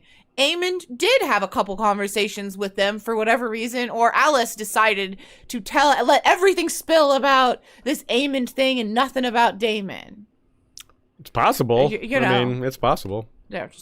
It's Can't rule it there's out. also the interesting theory that some people think that Mushroom is Mysaria. It'd be interesting if Alice more or less puts down her testimony somewhere, but under a fake name or like gives it to somebody else. But yeah, that is kind of a problem in some of these Fire and Blood things where it's like, who's actually the witness to these? Who actually knew about it? I guess you could make the explanation that a lot of people did see Aemond with Alice while they were flying around burning shit in the Riverlands. So maybe it's like backfilling that relationship. And also there's the guys that come back. Actually, this is probably where it comes from. It's the guy that go up to try and take back Harrenhal, and Alice makes this big speech about how she is Aemond's child and blah, blah, blah. And they're like, oh, I guess they must have been lovers because clearly there's a child here. So that backfills all that. Yeah, okay. And that would be corroborated with some of the squatters at Harrenhal or some of the few remaining servants that survived. And who knows if what she told them was even true. And although I'm again brought to us knowing so clearly things that happened between Daemon and Aemond up above in the battle above the God's Eye, because who would know, who would see, etc., etc. I'm brought back to my thought of who would be able to see and know is Alice in her owl. Alice herself. Literally, like, there are many methods she could know, but she could actually witness it. I still don't know why anyone would believe her saying what she witnessed, but if she witnessed it and then reported on it to a Maester who then wrote it down, that's how that could actually be exactly what happened in their fight. Otherwise, I wouldn't expect that to be accurate at all. There's a similar thing with the battle over Storm's End, basically with Luke and Aemond, where basically there's a bunch of people watching from the battlements, but there's like a huge storm going on. They can't see, and there's like a lot of detail inferred. It's like, there's no way you guys actually saw that. Yeah. And they chose to change what actually happened there because there's no way we could actually see it, which is why people have long been like, oh, they're going to change Battle Over the God's Eye, how it happens. Because I'm like, well, yeah, that would be their right to do so, because it's not really actually, other than we know a sword ends up in one spot, that's really the only thing we know for sure, that sword had to get into Aemon's eye. Yeah, absolutely. So a question we're trying to ask today, we don't know Alice Aemond in the show yet. It's completely wide open, but the book version is arguably the most supernatural subplot of the Dance of the Dragons, arguably by a lot. It's overall pretty amazing and mysterious, regardless of where you place it in that category. It creates a lot of questions while adding to the legendarium of magic in George's world, especially in this region. So what are Alice's goals, or what were Alice's goals with Aemond, or just overall, but especially Aemond? So let's look at where it starts. His split with Criston Cole, where he makes the very foolish decision to stay in the Riverlands alone. Quote, as regent for his brother, he might have commanded the hand's obedience, yet he did not. Munkin says that this was because of his respect for the older man, whilst Mushroom suggests that the two men had become rivals for the affections of the wet nurse Alys Rivers, who had used love potions and philtras to inflame their passions. Septon Eustace echoes the dwarf in part, but says it was Aemond alone who had become besotted with the Rivers woman, to such an extent that he could not bear the thought of leaving her. Whatever the reason, Ser Criston and Prince Aemond decided to part ways. the could not bear the thought of leaving her comment is odd, because he eventually does bring her along after some back and forth. So she can leave with him. So I don't know if that one works. But I'm open. He said he couldn't. He didn't want to leave her behind. He wanted to bring her along. Right, and he didn't. But then later he did. So this is not a, this argument is this supposition by the Maester doesn't make sense. Well, I think it does make sense. It's saying he couldn't bear it. He did it. He like was like, I want to go back and get her. He did it, and he was like, damn, I hated having to leave her. Right. Well, he says that doesn't make sense as an explanation for their split, though. For the Cole and Aemond split. I'm not talking about Aemond and Alice. I still think that Aemond being unreasonable about that and wanting it, just even if he didn't go through with actually bringing her around with him at that point. Right, but that's what I'm saying. It doesn't make sense because he could have just brought her. He wouldn't have to leave her. That part doesn't make sense because he wouldn't. There's no reason why he would have had to leave her. Right? I mean, if Cole is saying don't do it, that's why he would not do it. Well, if Cole's saying it makes you look bad. Cole can't tell him that, though. Cole isn't in charge of Aemond. He's not in charge. I'm saying if Cole gave him advice and said, this isn't a good look, bro. Like, you don't look good doing this. Sure, but I don't think I believe that. Like, that he just that he's like, oh, it's a bad look, I won't do it. Because he does do it. He does do it later. So, yeah, I don't know. Anyway, let's move past this. It's a small point. Either way, I'm open to the idea that Alice did have some role in their split, in separating Aemond from Criston, because that helps set up the solo duel with him and Daemon later. So it fits. You don't need magic for that. You don't need magic to do this. It would predictably kill them both. You don't have to have foresight, magical foresight, to see that Caraxes versus Vhagar probably results in the death of everybody involved. Right? You don't need supernatural powers for that. Although Aemond maybe doesn't know that. He may not have figured that out yet. He's young and naive and cocky, so at this point, he may not have realized that. But Daemon knows it. Alice almost certainly knows it. Now, Criston Cole in the book nor the show doesn't really seem like someone that would hook up with Alice. Do y'all agree with that? Like, it doesn't really. The book Criston Cole is.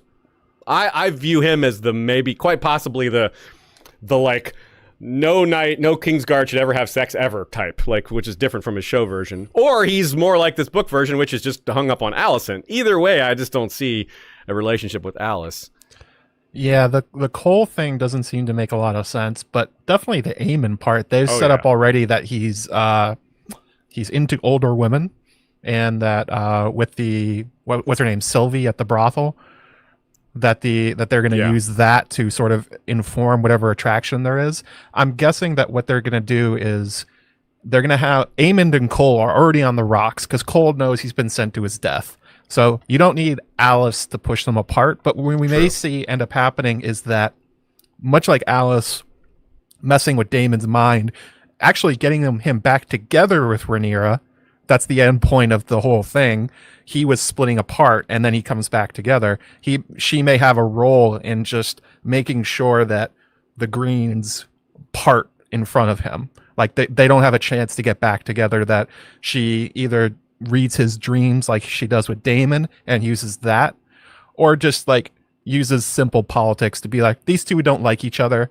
I'm just going to make sure that they go their separate ways so that I get whatever vision of the future I'm moving towards, you know? I think Alys Rivers is like the antithesis of everything Kristen Cole would stand for, and that he's Yeah. very Faith of the Seven oriented. I think he'll be very freaked He out might wanna by kill her. witchy Alice, and I think that's why it would be another thing. Like Aemond, as you said, Aemond and Cole are already on the rocks. I think if they are together at Harrenhal and Aemond is cozying up to Alys Rivers, I think Kristen would, for many reasons, say, "Hey, don't trust her. Don't trust her. Women are evil. Women are evil." Like, I don't, he's just kind of like that. You know what I mean? Like, I think He's a spider. She's a spider. Yeah, I think he would really try to get into Aemond's head about Alice, and I think Aemond, for whatever reason, is besotted with Alice. He won't listen because Yeah. he doesn't listen to his subordinates like I think, hardly I at all. think the conflict between them was already forming, but I think Yeah. that'll like cement this conflict, especially if Aemond at all suspects that Kristen has been sleeping with his mother,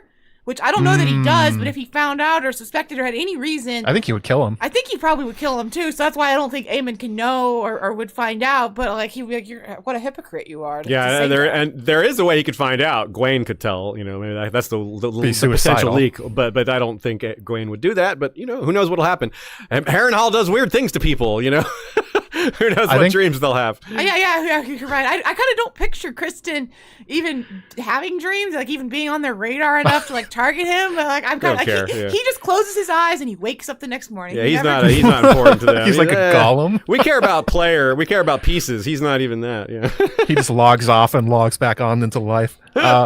One thing that may end up happening, actually, I think along those lines that could be very interesting, is that we know that Kristen tends to be very sanctimonious about things he's guilty about. Aemond is betrothed. He's betrothed to the Baratheon girl. Yeah. So there's a very good Loras. shot that he throws that in Aemond's face, like, you're betrothed to... What about your bride? Even though, obviously, on his own, he's breaking his own vows left and right.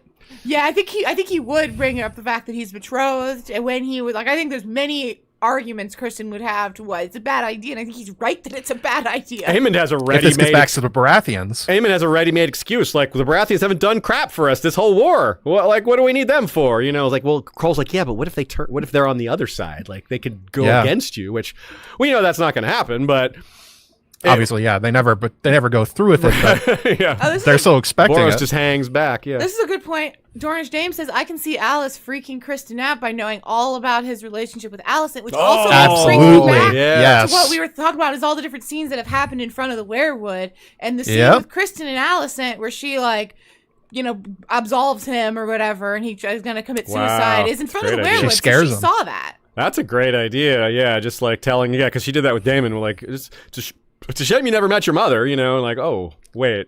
I just thought That's of something really good. they planted too. Wonder if she knows about the pink dread, because they talked about pork being at Harrenhal a lot now. Oh, wow, yeah. That would If she be brings that up to incredible. mess with them, Oh, that would man. be poking right at his sorest spot. That is the thing they keep hammering on, that Aemond is hurt by being bullied as a kid. If she repeats those insults as a way to get him vulnerable so she can get herself into his mind, that would make a lot of sense. She could bring it up as like, it was so wrong when they tormented you like that about the pink dread. Oh boy, that was terrible. I'm sorry you had to live through that. My poor sweet boy. My poor sweet boy. Let me- Definitely motherly stuff, yeah. The other small aspect of this that I completely forgot, completely overlooked, which is like kind of gross, but is very fitting. You mentioned Sylvie. We talked about that on our show as well. That's a great bit of setup. But did you catch that when Aegon bursts in on him, he appears to be suckling at her? Yeah. Like, Alys Rivers is a milkmaid or whatever, a nursemaid. A wet nurse, yeah. Wet nurse, yeah. I can't believe I didn't think of that term. But anyway, yes, that's what she's said to have, her initial role at Harrenhal was said to be. So right there, it's set up. I mean, she already either gave him or manipulated the dream to have Daemon have sex with his mother. So I would not be surprised if she plays on that in some way, that she plays on Aemon's issues with Alicent, that tries to step into that place for her. Yeah.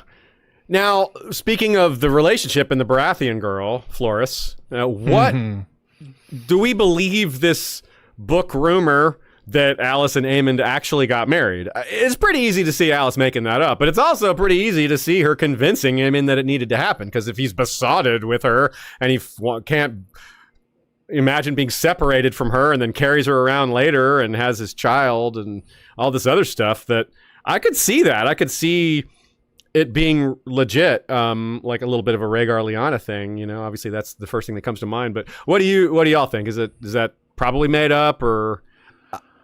Huh. Well, What part made up? That he cared about her? No, that they actually got married. Oh, the marriage. Yeah. I don't know. It would have happened in front of the Harrenhal heart tree if it did. That would be quite a little. I don't think he married her. You don't think so? Or at least I don't think Aemond in the show will marry her. Whether book Aemond did, I'm not really weighing in on. I don't think the Aemond we've seen in the show will. It's especially not super important because, you know, he just dies and we don't know what happens with Alice later. Although maybe that will matter with Alice later since that's an untold part of the story. But I think there's kind of two ways to approach it. The first way is what they've done already. Sarah Snow's gone. The whole getting married with Jason in front of the Weirwood thing, that subplot, which is a mirror to this one, they cut. That one's gone. So will they do that here as a makeup or they just don't want to do it?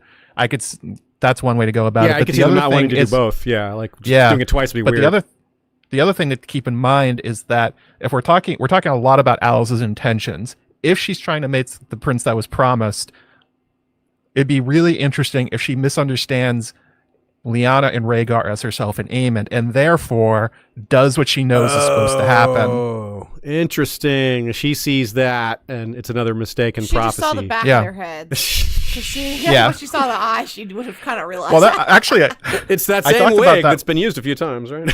I talked about that with Chloe and Eliana. The idea that Rhaenyra's hair is the same as Daenerys's, and we were talking about. Do you think Daemon knew that wasn't Rhaenyra? No, in that I think vision he of thought Daenerys. That was Rhaenyra, we thought so too. Yeah. And I think this is my question: I think each Targaryen sees that vision maybe slightly differently, right? Like it's like targeted ads, you know, as it were. Because without the theory that Aegon the Unlikely, when he sees his vision, he sees bald Dany, like she is in the books, right? And that's why he thinks that it's related to him, this bald Targaryen, right? And so Daemon seeing braided Targaryen and Rhaenyra and her braids. Anyways, it makes me wonder what each Targaryen, like what for this. Oh, my two questions. One, did Aegon the Conqueror see a woman on the Iron Throne? I don't think he did. I don't think that was part of his vision, or he would have done more to ensure a woman ruler, right? So one, that. Two, do we think he saw a Dany figure? Would he have seen a woman with a braid, or what would he have seen, you know? But I don't think he saw Rhaenyra on the Iron Throne. I don't either. Yeah, not Aegon. Yeah.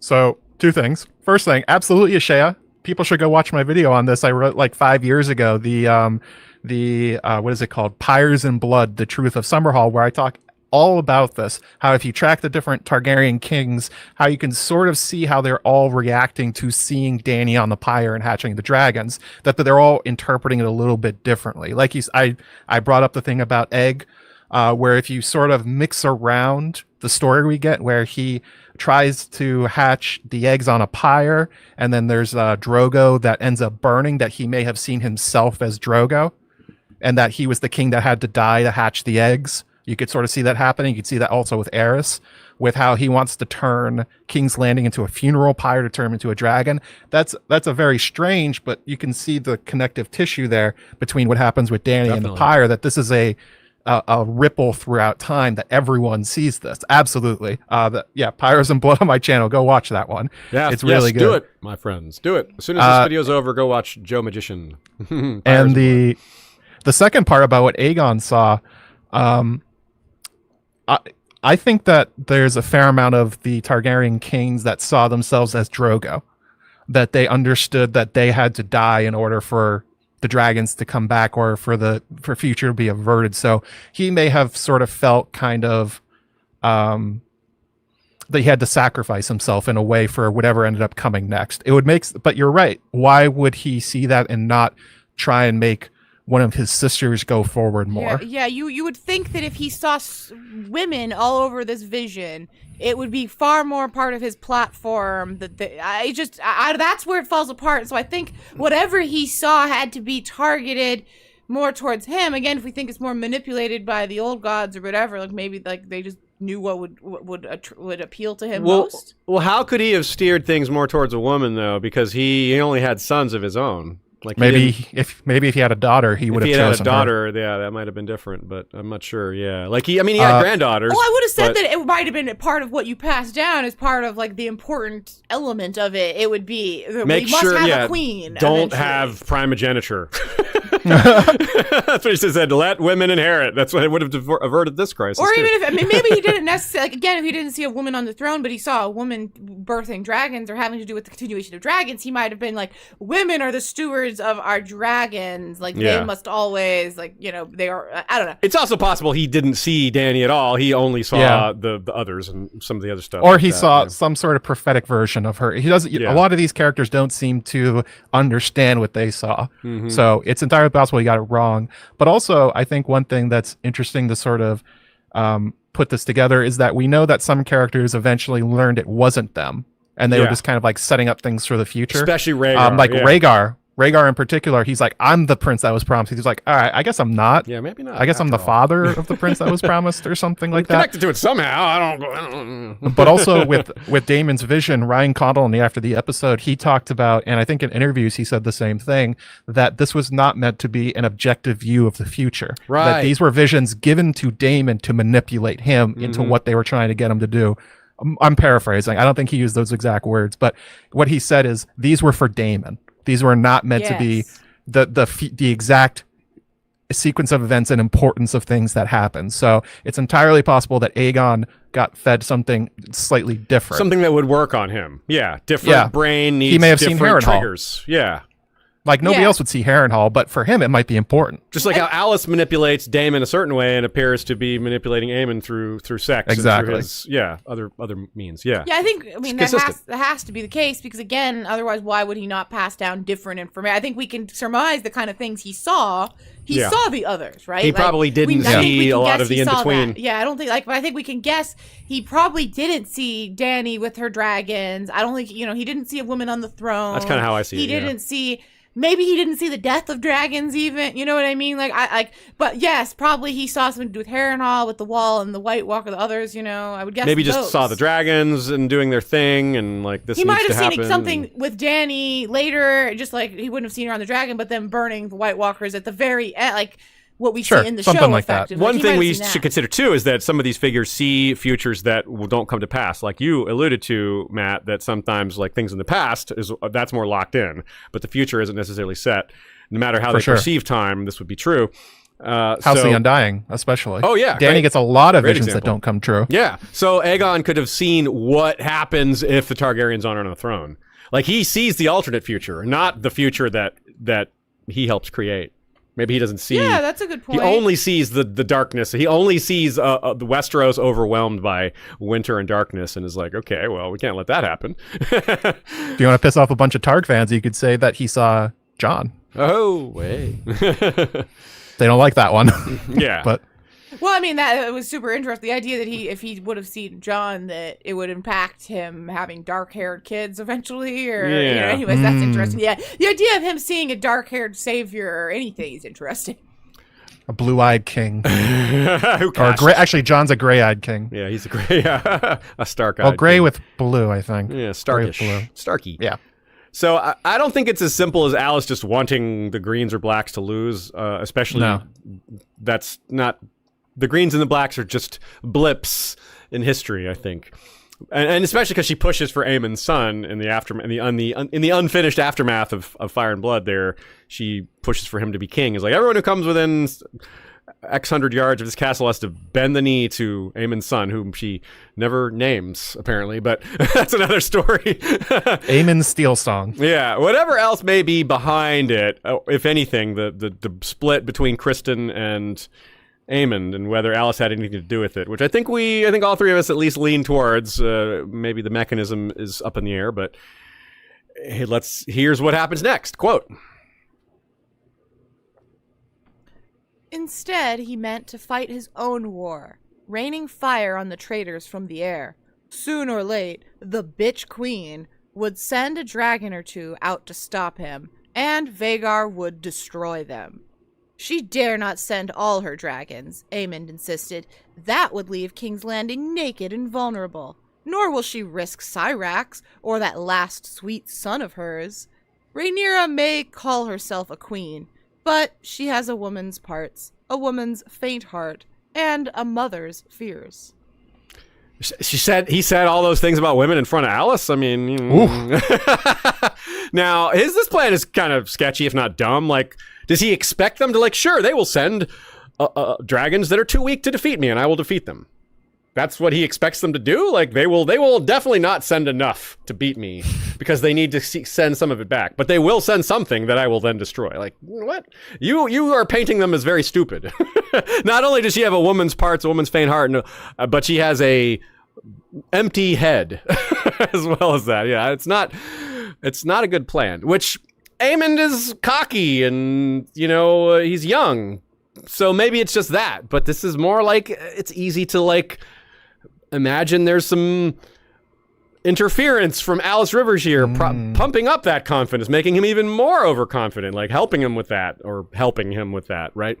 I tend to think of it also as like what we saw in the show of Aemond, like his bravado is masking his fear there, and his avoidance of dealing with certain issues is again masking that he is actually a bit afraid of this, and he feels abandoned and alone within his family. I think that's like, definitely part of it. Bravado a lot. I don't think he genuinely believes that in his heart of hearts. He doesn't think you're right. He says it and then he doesn't really think it through, I think, and I think this next, because I don't think there's any end game here. Well, what if they just don't, Aemond? What happens then? What do you do? Just keep burning more of the Riverlands? Like, how is that going to help you win the war or whatever? Like, he doesn't. Yeah, it's not gonna happen. Even after that, let's say it does work. They send dragons against him. He kills them. Then what? He's still in his own mind. They won't send all their dragons because they want to hold some back to protect King's Landing. So what's the next step for him? It's not really a next step for him. It's also like you were talking about with his bravado, how he turns and runs when he sees the dragon seeds on their new dragons, where he's a character with a large amount of fear and insecurity about him. So yeah, you're right. This is probably all bravado. It's also, yeah, like you said, it's really interesting. He says this to Alice, who herself has been on the record in the show of seeing the way that the lords treat women and children within the realm as a huge thing for her, that it's like, we are all treated badly. Like, this would not resonate well with her.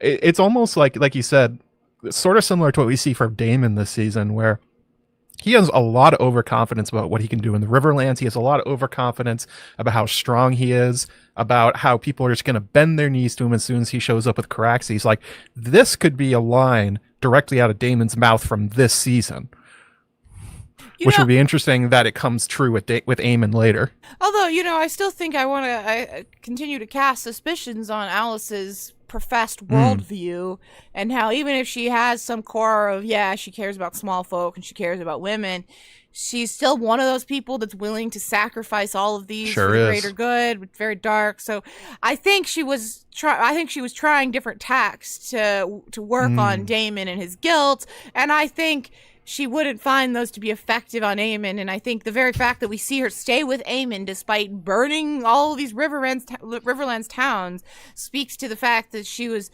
playing up something for her audience, and whether if she believes it, she's willing to sacrifice her morals just to do what she needs to do, right?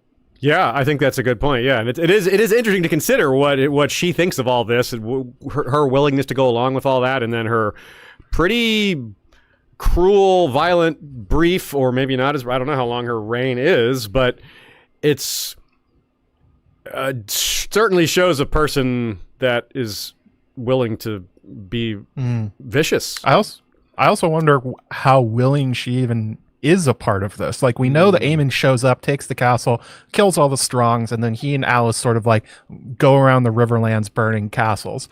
She doesn't seem to have a lot of animosity towards her house. She doesn't really seem to have any problems with Simon. They mostly ignore her. Yeah, so but she goes along with this guy that did that? Yeah. Yeah, so if she's doing that, it's either like part of this long-term plan, players on the board, pieces on the board sort of thing, or maybe Aemond is a little bit out of her control. Maybe that's something that happens where he claims her in the same way that we see happens a lot with, unfortunately, lords that take over Harrenhal. They just sort of walk in and like, okay, you're mine. You're now my bed servant or whatever. Yeah. And she doesn't really have a lot of choice in what's happening. It would be interesting if that's what ends up happening a little bit. If she's kind of like making the best of a terrible situation she finds herself in. Yeah, it's more about survival. I could totally see that she appeals to him, she seduces him to avoid death. Yeah, it's hard for me to see that playing out for as long as they are together. Like, yes, if it was a short span, but at the point that they're together, I think she has to be just like, I am getting him to the point where he's going to die in this situation. Could be. Like, I can't imagine her really being that forced into anything ultimately, other than her being like, this is my opportunity to make this happen. Like, I see her not loving, I don't see her loving him. I don't see her caring about him at all. But I don't think from Aemond's perspective, she was like claimed. You know what I mean? Like, from Aemond's perspective, this was like a seduction and they care about each other. Like, I just don't see it as being a claiming, a force at all from him. Like, you know what I mean? In the book, it says that. It does say he claimed her, but I don't know that, but they might just be paraphrasing, so.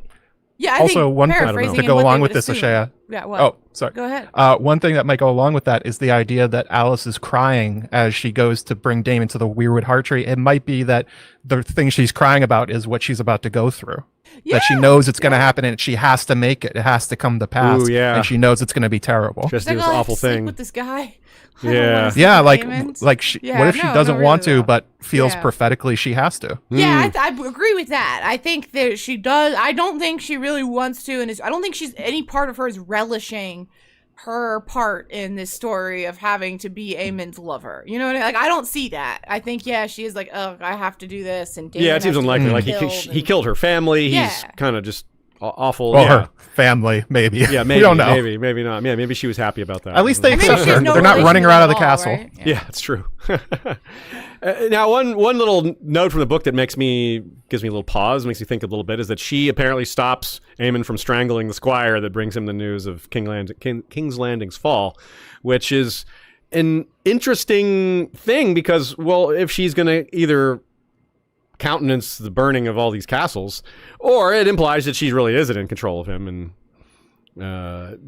Or in control and unhappy about it. yes, that it does kind of that this little one-liner about saving the squire does seem to suggest that she's just kind of forced to go along with it. But we get a similar conundrum in the TV show where she shows concern for peasants and women and then just kind of helps Daemon anyway, you know, like kills Oscar Tully or kills Grover Tully and is like, well, what? Well, it's really hard to tell what you're doing here, Alys Rivers, but that's part of why we like you. She does seem to be in favor of cracking a few eggs to make omelets, but maybe there's only some eggs she likes cracking. I mean, Bloodraven was the same way, you know. I think when yeah. you have such a grand view of time and the grand scheme of things, it's hard not to just accept the loss of a lot of lives just to make humanity saved. And yeah. I mean, I think you're if not she wrong. has any insight into that, which I think she does, she is like, yeah, if I have to kill Grover Tully, like I'll cry over it and feel bad, but I have to do it. Yep. So here's a concept that's maybe somewhat new, building on the idea of heart trees and blood sacrifice. Again, remembering that Bran can taste the blood in that werewood vision. How does it work? If there's another intermediary in between, like the roots are in the water of this lake, and blood goes into the lake, like large amounts of it, like the fish feed, or 2 large dragons, for example. Let's start with just humans and then work our way over to dragons, because that's a whole nother like set of supernatural implications. But yeah, is that a thing? Like accidental sacrifice or intentional sacrifice? Does this blood pouring into the god's eye, does this empower those werewoods? Does it give them some strength? Does it?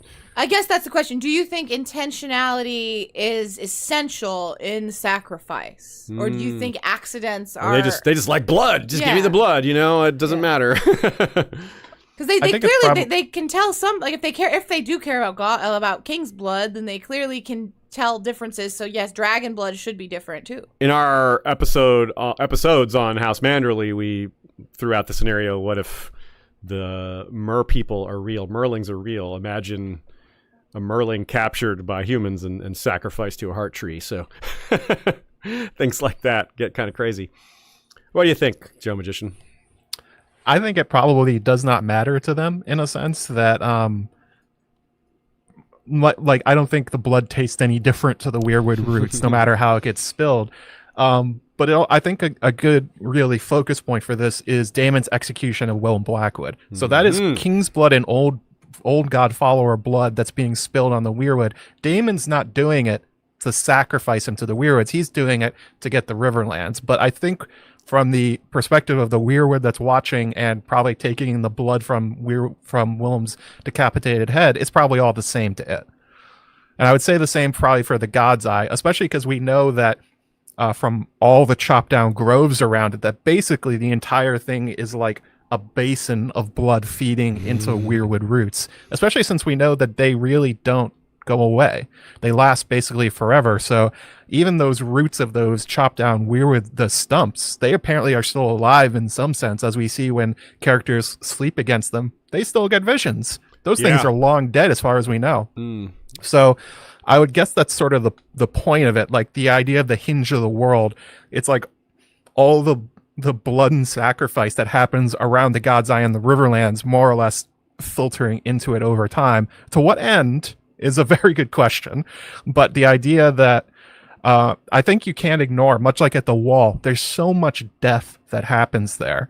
It seems to be at these hinges, people die just constantly at a much higher rate than anywhere else. Like even the Wall itself, there's a surprising amount of noble blood that's spilled at the Wall from all the Night's Watch, especially the fettered kings from Dorne and things like that get sent up there. Yeah, it's probably a similar kind of idea. It just kind of like absorbs everyone that's there. And the idea that it's the dragons, I wonder what they did with that. What did they power with the death of Caraxes and Vhagar, especially if you sort of take it out of time in a sense. So like, what if like the death of those two dragons is what fuels like the Hammer of Waters, or like fuels the creation of the others, or something like that? Wow, yeah, it's fun to think about. So let's do that. Let's think about that concept. Like one other example before we do that of King's blood in the lake would be when Balerion burned Harren's sons after their little night attack,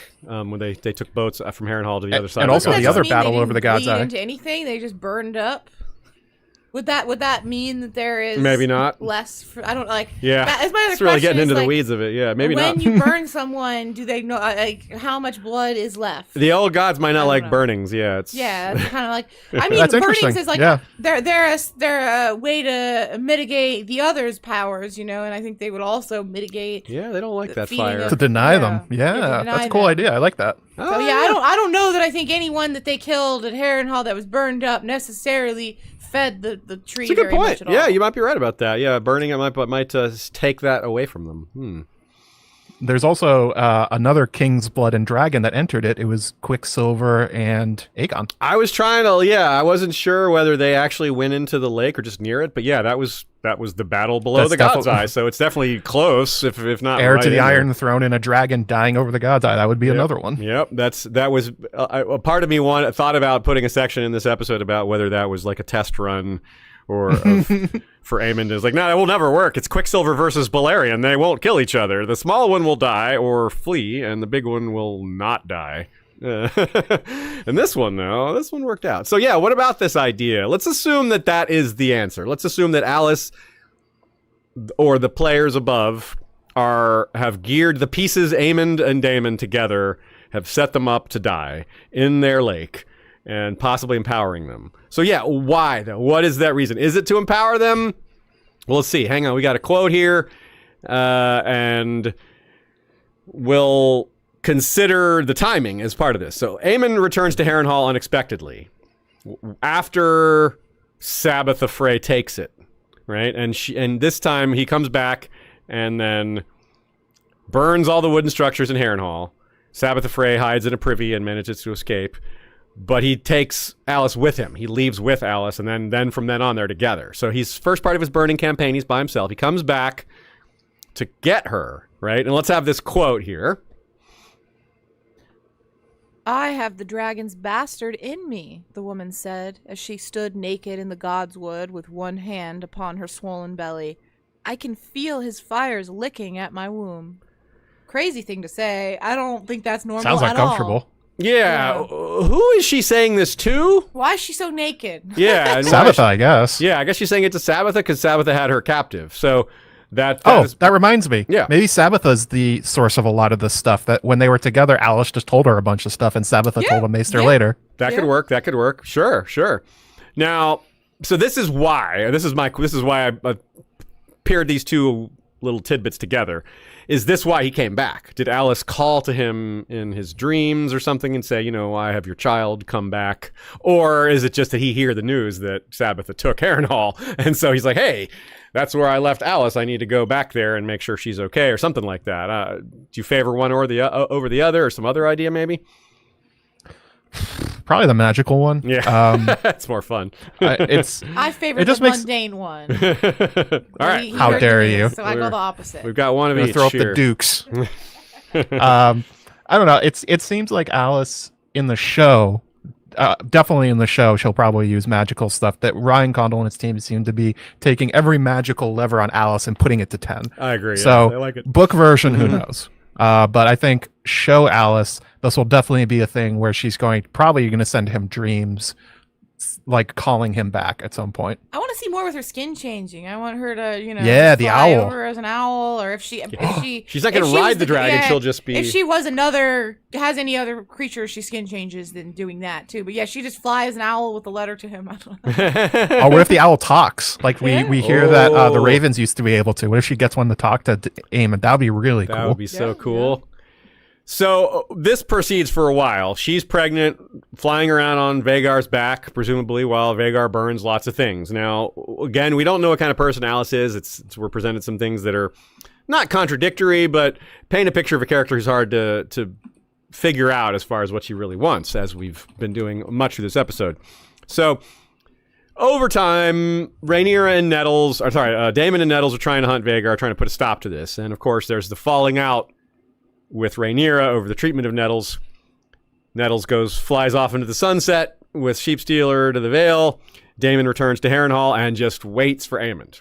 This is another thing I wonder about. So this is when he does the counting the days, 13 slashes once per day on the werewood that are still there. And why did he think this would work? Why did he think Aemond would come back? And he even wonders himself. Here's the quote. Nuncle, I hear you have been seeking us.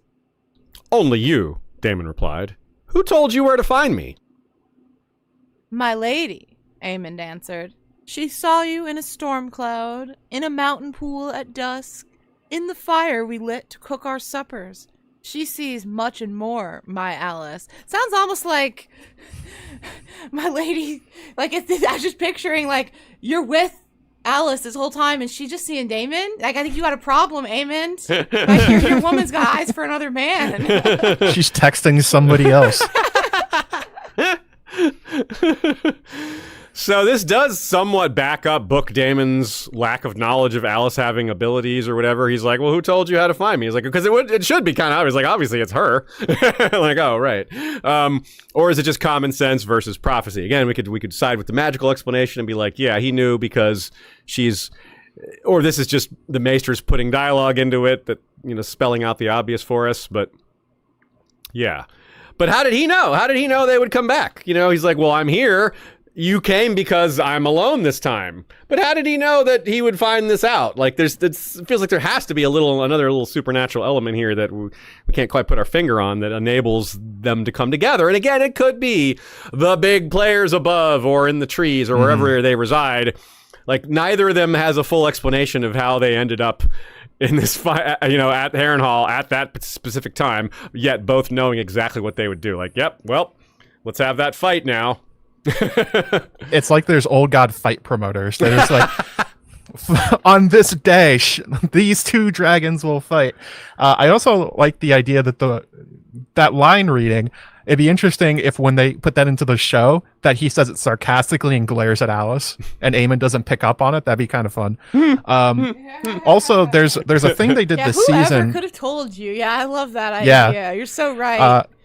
They did a thing this season where they had Jace and Cregan talking, and I noticed this in a video I made earlier after episode 1 where it was like, oh my god, they're talking about like the Starks know about the prophecy. Like they were inferring that they had been building up the wall. They had been sending men to the Watch because they learned about it from Aegon, the idea that the others were coming back. And you can sort of read Cregan's lines, some of them as sort of like probing, where he's like, how much do you know about this, Jace? And he's like leading these little hints like, oh, did you see remember the thing about Jaehaerys and Alice saying they didn't want to go over the wall? And like, oh yeah, we've been sending men to the Watch all of a sudden for no reason that Torrhen made up for some reason. And Jace like doesn't get it, so Cregan kind of lets it go. And when Jace goes, what's beyond the wall? He's like, oh, he doesn't know. Yeah. He doesn't know. Yeah, he doesn't get it. But you can see that Yeah. here, that Daemon may be testing Aemond, be like, how much has she been working on your mind too? Like it. I like that. It fits as an interpretation for sure. So either way, they both knew they would come, and maybe they were both curious about how that. I mean, imagine the conversation between Alice and Aemond, though. Like, she sees him in a storm cloud or a mountain pool at dusk in the fire ray lit to cook our suppers. What is he say? Yeah, he's still there. He's at Harrenhal. Yeah, he's there. He's still there. He's slashing the tree every day, but you know. Daemon just like, tweeted from "Ow." Harrenhal. Yeah, she's like, "Ow, I slashing. felt that." Like, I was just reading his Instagram. No big deal. Yeah, that's why Aemond went back. Alice is like, I'm tired of feeling that slash. Like 13 is enough. Let's go. Actually, that'd be kind of cool if that's how she knew. Yeah. It's like somebody's cutting the weirwood tree, opens the eyes, and goes, "Oh, that's where he is." Also, the idea that he's slashing the tree. I've been wondering if you can read that for frustration, not at counting the days, but frustration at what he knows is about to happen. He knows I he's think about to die. He's like, I'm 100%. going to die soon, and I got to wait it out. Like, this sucks. Yeah, I think that was like the first thought I had besides like, ooh, Green Man. When we saw that vision, I was like, this is why Daemon is slashing. This is why he was doing that. Like the futility of he has to play this out. Like, yeah, that makes perfect sense to me. It really makes the most sense. I love it. And he also says to Rhaenyra, he adds in the thing about until our stories end, which sort of implies that Daemon knows that he, at least on some level, he's guessing that those visions meant that he won't make it to the end, but his role is to make sure it happens. Yeah. Sort of this fatalism to it. Yeah, which is, no one, and he feels like he's what better way He finally has purpose. Yeah. That's been true. Daemon all along. He has never no had purpose. That's been his problem. He's like, I want this, I want that. He gets them, and he gets a crown. He's not happy with it. He gets Rhaenyra. He's unhappy with that. It's like, what is the point of your life, Daemon? And the old gods give him one. Maybe not a good idea. Maybe you should have settled for something else, Daemon. Yeah, and it really like makes me think of the mirroring of Aemond and Daemon a lot, because in this very season we see Daemon and Aemond both learn how they will die. Daemon is given the purpose to make it maybe more palatable or more, he make his peace with His death it, will have right? meaning. Yeah, death has meaning. Helena does not give Aemond any purpose to his death, and He's so like, "You're he's gonna just kind die." of left with it. Yeah. Yeah. So you can see why that would make him even more like panicked Here's my and other afraid. question. Do you think Aemond will talk to Alice about Helena saying he will die at the God's Eye? One.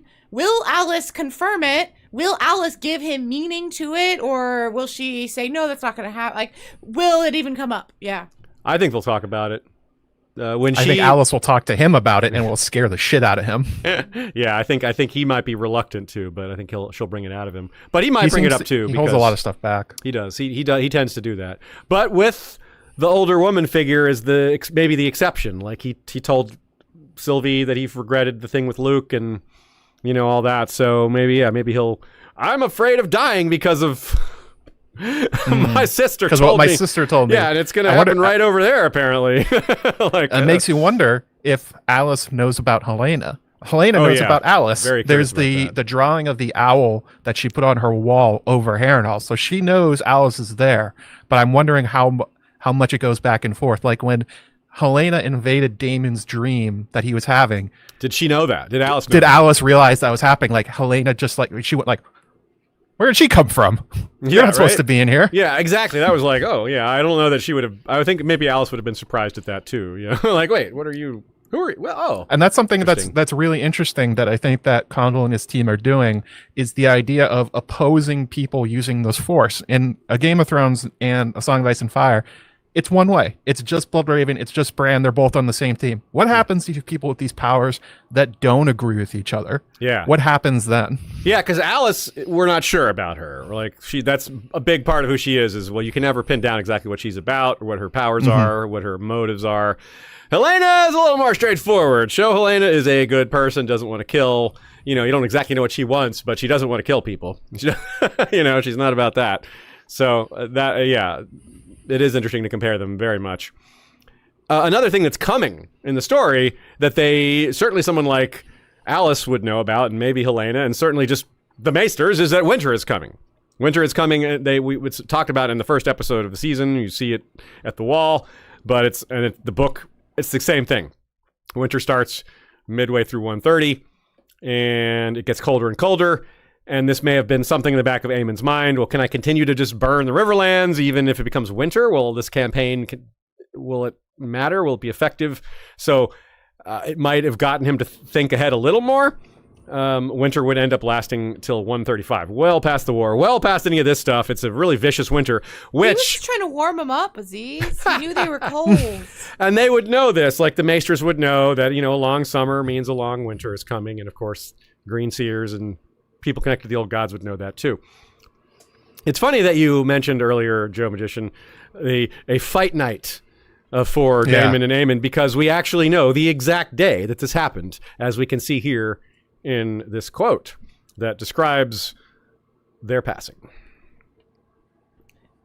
It was upon the 22nd day of the 5th moon of the year 130 AC when the dragons danced and died above the god's eye. Daemon Targaryen was 49 at his death. Prince Aemond had only turned 20.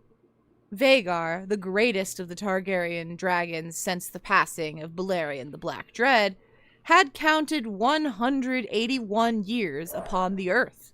Thus passed the last living creature from the days of Aegon's conquest, as dusk and darkness swallowed Black Heron's accursed seat. Oof. Oops, sorry. Sorry, hold on. There you go. That really something. That's a great quote. As dusk and darkness swallowed Black Heron's accursed seat. The place that was burned by Balerion got a little payback on the Targaryens in a sense there, but the curse itself may have been part of the whole thing, part of the underlying connective tissue of all these events. Helena's death and the subsequent riots in King's Landing and the storming of the Dragon Pit came soon after. So this really indirectly kicked off a lot more dragon deaths, which gives maybe a little more fodder for the idea that it was engineered in some way or encouraged. Maybe not fully engineered, I think is going too far, but encouraged heavily by powers that be. Yes. And did Alice see any of that in her visions? Did Alice know that the storming of the Dragon Pit was coming? Will Helena see that? I think yes. I think Helena will see the storming of the Dragon Pit in some way, and it'll be very interesting to see how she relays that information to anyone, if someone, or just maybe she just writes it down. I don't know. It feels like a big one that she's got to talk about. Early on in season 1, I made a video about Helena being a dreamer and how like this means she probably knows a lot more about where everything is going.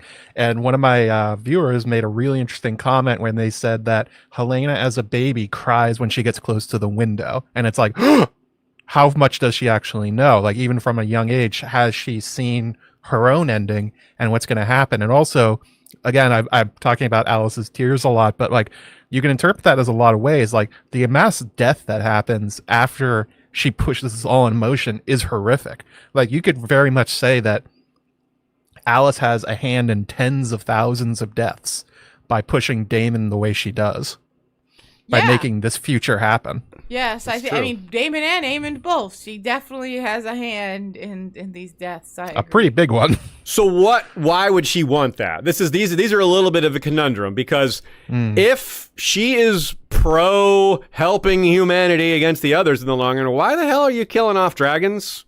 You know, like I don't get that being part of the goal here. That seems the opposite. It seems against the goal. Unless, perhaps the dragon pit stuff wasn't foreseen, and the value of these dragons being sacrificed into the God's Eye, if it empowers them in some way, perhaps that's worth more to them in some way. Well, it seems like they saw in the show they see the rebirth of dragons with Dany. That's they true. put that in Daemon's head. So if she knows that they need to cull the dragons and just have they'll come back. There's too many. I don't know. Okay, yeah, maybe if they see the return of the dragons, then maybe they're not worried about killing a few off. Okay, yeah. It's also interesting to note that Daemon knows those specific eggs.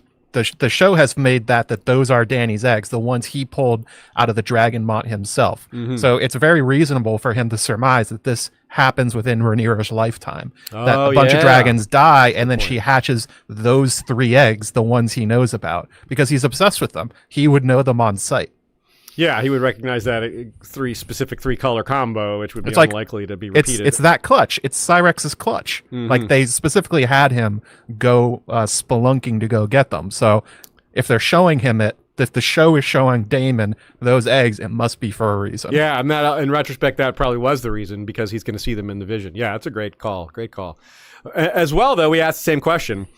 Why are they engineering the death of Targaryens? If the Targaryens are needed. So how does the old gods, how are they supported by this? Maybe that's part of what makes it such a tightrope walk in the first place. They're trying to, we're trying to kill some of them. We got to kill some of them off. We can't kill them all off. There's too many Targaryens. We got to trim the branch a little bit, but yeah, one possibility is that this is not about stopping the others in the future. That's not what they're about. They're just still mad about humanity. And like, let's kill dragons. Let's kill Targaryens. Let's kill Andals. Let's just engineer the death of lots of humans. Maybe it's a little simpler. What do you think of that? That's kind of what I was alluding to with the idea of Alice versus Helena as prophetic characters. Like, they probably see the same things, but the reactions to them seem to be very different. Like we saw from Helena when Aemond threatens to kill her, she says it wouldn't make any difference, meaning that she's sort of, I think, kind of accepted the things that are going to happen to her, that there's like a fatalism to that. But you see Alice, and she is taking whatever she's seeing, and she's putting them into action. She's going to kill Grover Tully. She's going to push Daemon and Aemond into this fight together. So it may be that there's sort of the idea of some people see these visions and sort of get locked into whatever the future is going to be, and other people get inspired by them. It may be that Alice is the kind of character that has been inspired by what she's seen, and she will make it happen at any cost. And the cost is the death of some dragons, death of some Targaryens, if she thinks that it will birth the prince that was promised. Like, it could be a long process to get there, but it's kind of like the example George gave us with Howland Reed at Harrenhal, where him getting his ass kicked by a couple of squires brings down the Targaryen dynasty. I think it's hard to see that moment getting there if you're Howland, but it might not be hard to get there if you see the whole story in front of you. If you know that's the moment where it has to happen, much in the same way that Alice putting Daemon's hand on the tree may be sort of a hinge of history. Once he does that, everything changes. Even if you can't see each individual part, maybe it's like almost an element of faith that she believes it will come if she does this. Right on. Yeah, I like that explanation a lot. It definitely fits. And we have so much wiggle room here because, yes, even Alys Rivers could be seeing things incorrectly. She could be misinterpreting prophecies wrong, just like Daemon or Helena or Daenerys She for sure seems to think the prince that was promised was birthed to her and Aemond, which is wrong. That's not what's happened. And it's also the ghost of Highheart. She is right in the sense that eventually from the marriage of Aerys to Rhaella, the prince that was promised was birthed, but you get every person along that line incorrectly thinking it was them. Yeah. Yeah, it's true. That's a great point, because the ghost of Highheart, in the context of A Song of Ice and Fire only, not if you don't include Dunk and Egg and history, every prophecy she has is like 100%, like right bullseye. She's like, but what's that? The interesting thing is that she she doesn't even try to interpret them. No. It's like she gave up. Yeah. She's But like, they're right. oh, serpent with purple fangs, you know. Yeah, you guys figure it out. You figure that out. Yeah. The one time she tried it cost her Jenny. So it may be that Yes. at a certain point, these prophetic characters realize that it may not be worth chasing, or you sort of like Helena's kind of attitude that we may have gotten from her scene with Aemond, that you sort of get to a point where it's like, it's all just going to happen. There's no point acting, but you have to, like I said with Bloodraven earlier, the idea that to know that you can't change it, you have to try. So maybe that's a natural progression of all of these characters. You try for a while, realize nothing changed, it was always going to happen, and then they just sort of go into this sort of fatalism of fate. Well said. Although Helena seems to have a pretty clear interpretation and clear and correct interpretation of Aemond's death, you know. Yeah. And they were muddier before, but of all things, she seems to be like, no, I definitely saw you die, and I definitely know where it was, you know? Yeah. It definitely seems for Helena that during this season, she realized that they're all true. Like, remember before... Probably the death of her son is what maybe Blood and clinched it, cheese, right? Yeah, right. like that. She tries to warn Aegon, realizes it didn't do anything, and now she's just kind of like, they're all true. Yeah, that explains why she's more like forthright with it, I guess. Yeah, because you're right. I think Condell said something about that Helena has changed throughout this season, that her understanding and trust in what she sees is much different. That would change you to see a lot of your prophecies come true, because a lot of the other, she might not have known it came true. Like, you know, some of the other ones she might not have seen, connected the dots properly, or who knows, you know. Or not really accepted it. Like, we know that she predicted Aemond would lose an eye to get Vhagar, but maybe she didn't really think that was true of everything, because she was writing them all down, right? If you're writing them all down, you're writing them down to check them, to see if they're true. Yeah, I think you're right. I think that is why you would write them down, is that you don't want to be crazy, right? Like, you want to have a log so that you're like, okay, check. All of these were true. All of these were true. All of these were true. I'm not misremembering or like spinning it so that I was correct. You know, like you have a log, an objective log of what your prophecy was. Yeah.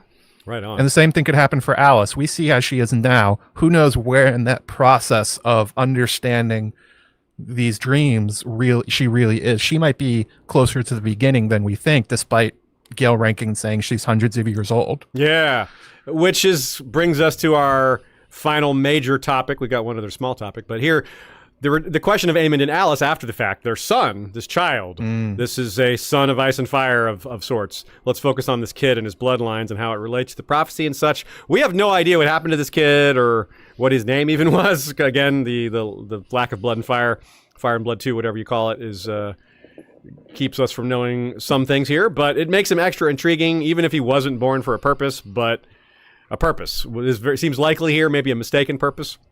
Is it a hedge against the dance resulting in so few Targaryens left? Maybe she's like, well, we gotta keep a few of his bloodlines around just in case it doesn't get wiped out.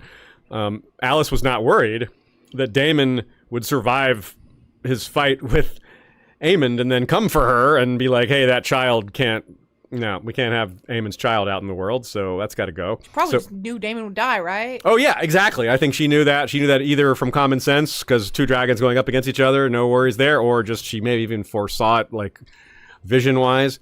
But why didn't she try for a child with Daemon? Maybe just because he wouldn't have gone for it. Maybe just, I don't know. But Aemond was all for it. Maybe that's, yeah. I'm not sure we have an answer to that, but I think it's an interesting question.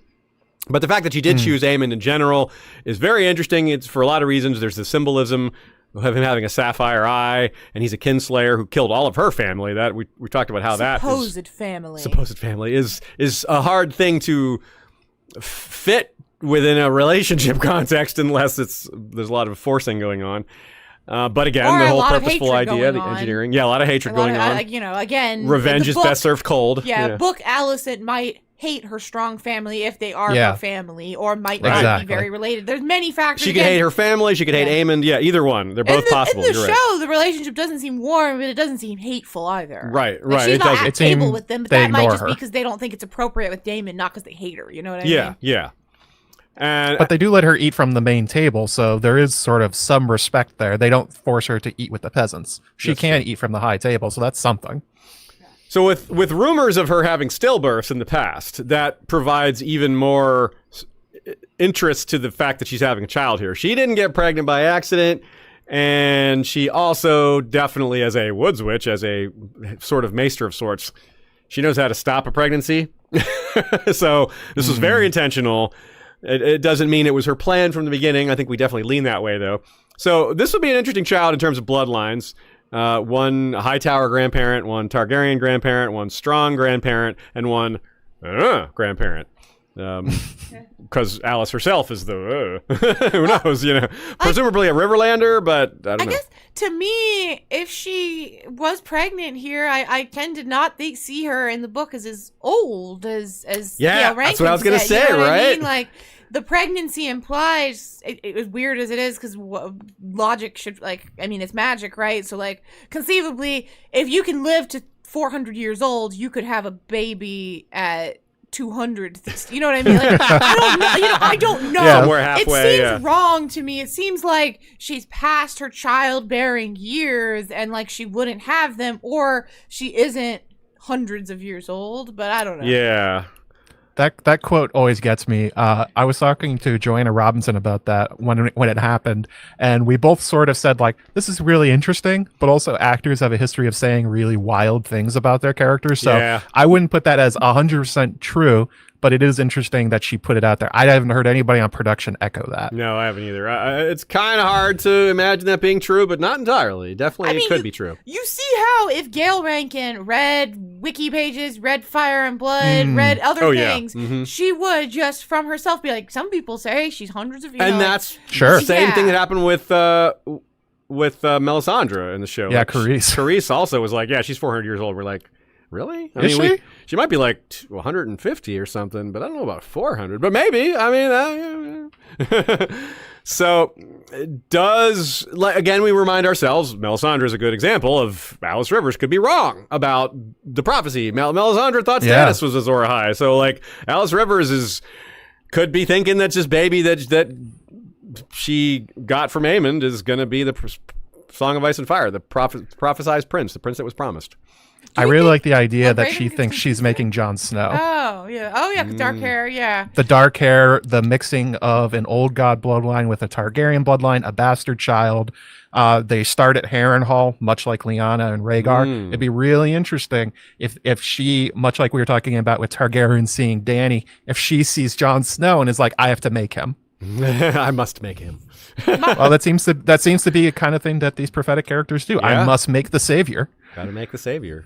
And my question is, bloodlines. obviously, in the books, Bloodraven just lets his eye out, right? He doesn't really normally wear the same eye patch like Aemond would, right? Or does he sometimes wear? No, he doesn't wear. He doesn't wear it cover. ever, right? He doesn't cover it. So I would wonder if Alice would see anything of Bloodraven and it all conflate it with Aemond, or be like, no, those are two different people, or think Aemond sometimes just wears his eye. I with them both having a missing eye, it makes you wonder when it comes to prophecies, and especially with Bloodraven having such a relation to the weirwood net and all of that. I just can't help but wonder about it. 1 point for that, 1 point against it. 1 point for it is that it also aligns with our idea of her seeing Rhaegar and Lyanna's marriage and making that mistake, which also has the same sort of dark-haired woman, Targaryen-haired guy. If you don't see their face, then you don't necessarily see the eye difference. The problem with Bloodraven, though, is it's more than just his eye. Like, he's an albino. He's got a red eye. Like, his hair is white instead of gold. Like, you could squirt some. You can get past some of those details, but maybe not all of them. I don't know. Yeah, I see. I think it's. But also, I think one thing that could work in that sense is the idea that Bloodraven comes out albino, right? Yeah. But his mother is a Blackwood. What if Alice is a Blackwood too? True. What if she's seeing that in a sense? Maybe she's trying to create Jon Snow or Bloodraven. Maybe I imagine that if you think about both of them prophetically, if kind of in the symbolic weird way that these things show up, those two characters would probably look pretty similar if you're comparing their backstories in the sense. You know, the Targaryen prince, a bastard, one half dragon, one half ice, as the Blackwoods come from the north. It would make a lot of sense if they get confused sometimes. Yeah, that's true. I would imagine that Bloodraven may have at some point thought he was the Song of Ice and Fire. He knows about his history. Yeah. He knows about his powers. He's like, why not me? It fits him so well, and it would only take him later to realize that, okay, no, some things don't fit after all. Like Rhaegar. Eventually, like, oh, it's not me. I have to create the next person. I'm a link in the chain, not the end of it. Yeah, something like He's that. a player. He's a piece, not a player. Yes. He thought he was a player. Maybe he's kind of a player, but he's not the final player. He's not player one. Yeah. It's really interesting to think about what Alice is trying to do. There's so many different ways you can interpret what she does in Fire and Blood, and especially because a lot of it is so uncertain. Like, if you take her seriously, if you take this seriously, that she thinks she's making the Song of Ice and Fire happen, did she freak the F out when winter fell? Like when it came after the dragons had died, did she think it's now? It's exactly right now. That is part of why I put the point about this long winter coming right out of the dance, is this may have been part of her mistaken belief, or part of, like, she saw this long winter, and the urgency, it was part of it. Can I bring We have seen that happen. A comment from Christina K here that I think is kind of interesting about Alice's pregnancy. Maybe it was the northern version of a shadow baby. Is that, like, you know, she, especially because you hear, like, talk about I feel the flames licking, you know, like, was this more of a supernatural intention of a birth that she was going to have? Do you know what I mean? Interesting. I thought that was an interesting spin on it. It seems entirely possible, yes, like that there's some sort of idea here, that some sort of complementary magic. We've got so many examples of that sort of thing, and there isn't necessarily one for a shadow baby, though. Maybe this is it. A light baby. A light baby. That's a fire. I mean, it's a fire baby. An ice like baby. It literally is the opposite of shadow baby. You would imagine would not be shadowed. It would be light or fire baby. Fire, and fire she talks baby. about fire in her womb and all of that. So, like, checks out in that respect. Anyways, I don't know that she thought that's what she had, though. Like, did she think she had a real baby, or did she think she was doing something supernatural? It's possible it's all the above. And another question comes up, which is, does the child within her empower her further? Is she more magical when she has this baby in her because it's a Targaryen, part Targaryen, like it gives her more magic, the ability to touch on magics that she didn't have before? Maybe just having all that life inside her. I don't know, like, the old god's magic is full of life and death concepts, and being at the apex of that with childbirth might make her more powerful during that. Which might be why she wanted to do it. Part of why she was like, yeah, if I get pregnant with a Targaryen baby, then I'm even more powerful for 9 months. Leaning into that, there's the idea Melisandre talks about of life fire, that when she creates the shadow baby, she does it by drawing from Stannis' life force, and she describes it as like a flame that's slowly going down. Like, she says to Davos, I can't use him again because I've taken too much for now, but I can use your life fire to create another one. Like, maybe it won't be as powerful, but I can still do it. And the idea of George likes the idea of the others being these things called, like, neverborn. The idea that you're sacrificing children and you're using their future or their whole life, and you're stealing it and using it for magic. It would be interesting if that's kind of how Alice sees the baby inside of her, that she's able to use, like you just said, the idea of the life fire of this Targaryen old god hybrid child inside of her. And maybe even after birth as well, when the child is, an infant, a baby, whatever, that she still draws. There's still something from that. It's maybe a little. It's like how Craster sacrifices his sons, and they turn into these fully grown others. It's something like that. I love that. If y'all don't know what Matt was talking about with the Neverborn, that's a concept from very early on. The term hasn't really repeated itself. It was something used in the very early days of the series. I think it was part of the extra literature for selling a Game of Thrones in the first part. I think it's on the back of the book or something like that. I think it was also used to tell an artist what the others are. Oh, okay, yeah. And the way you framed it just there, I think is great. Yeah, it's like they're a child that could have been. The energy of a life stolen, used for something else. Yeah, which is perfectly reflected by what Melisandre done with the Stannis. She takes a part of him, uses it for the shadow. Yeah, he gets older. That's the cost. He looks like 20 years older after she does it. Yeah, and that's builds up with what you said about her not being able to do it again because it might kill him.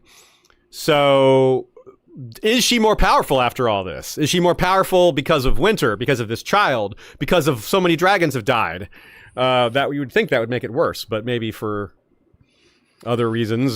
She has the Caraxes' bones there, which might be part of the engineering, that she uses that for glamoring, uses that for other rituals. I don't know, but she seems to have her most overt uses of magic come after Aemond is dead, after the war is basically over, and people come for her, and she's still got Harrenhal, and she does the whole anyone who approaches without bending the knee will die. The whole if you laugh at this one man, his head will burst, and it does. Yeah, and then she strangles a guy. The strangle guy. No, I got it backwards. It was the head that burst outside of the castle. The guy who strangled was the laughter. Was far away. Was far away, and people swore that there were handprints on his neck.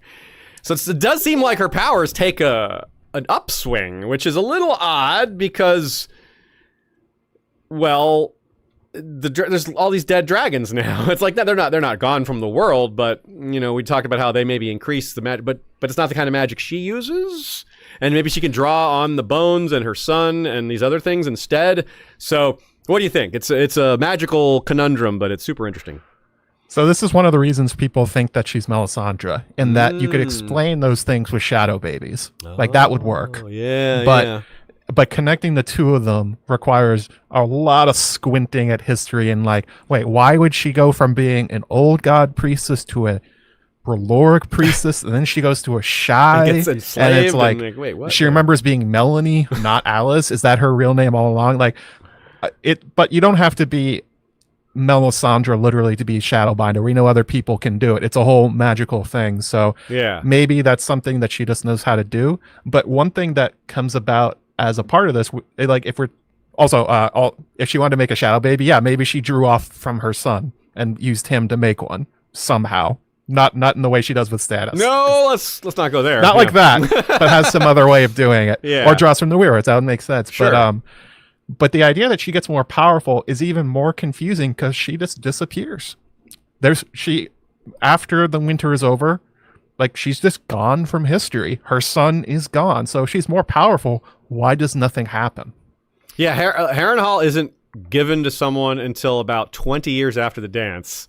Yeah. So they have to wait for the long winter. They have to wait for the long winter, and then there's maybe 15 or 16 years between that winter's end and the next Lord of Harrenhal, all of which could be filled with, or not all of which probably, but some of which could be filled with Alys Rivers' activity, the fate of this child, the fate of her fledgling kingdom, whatever happened to it, whatever happened to her.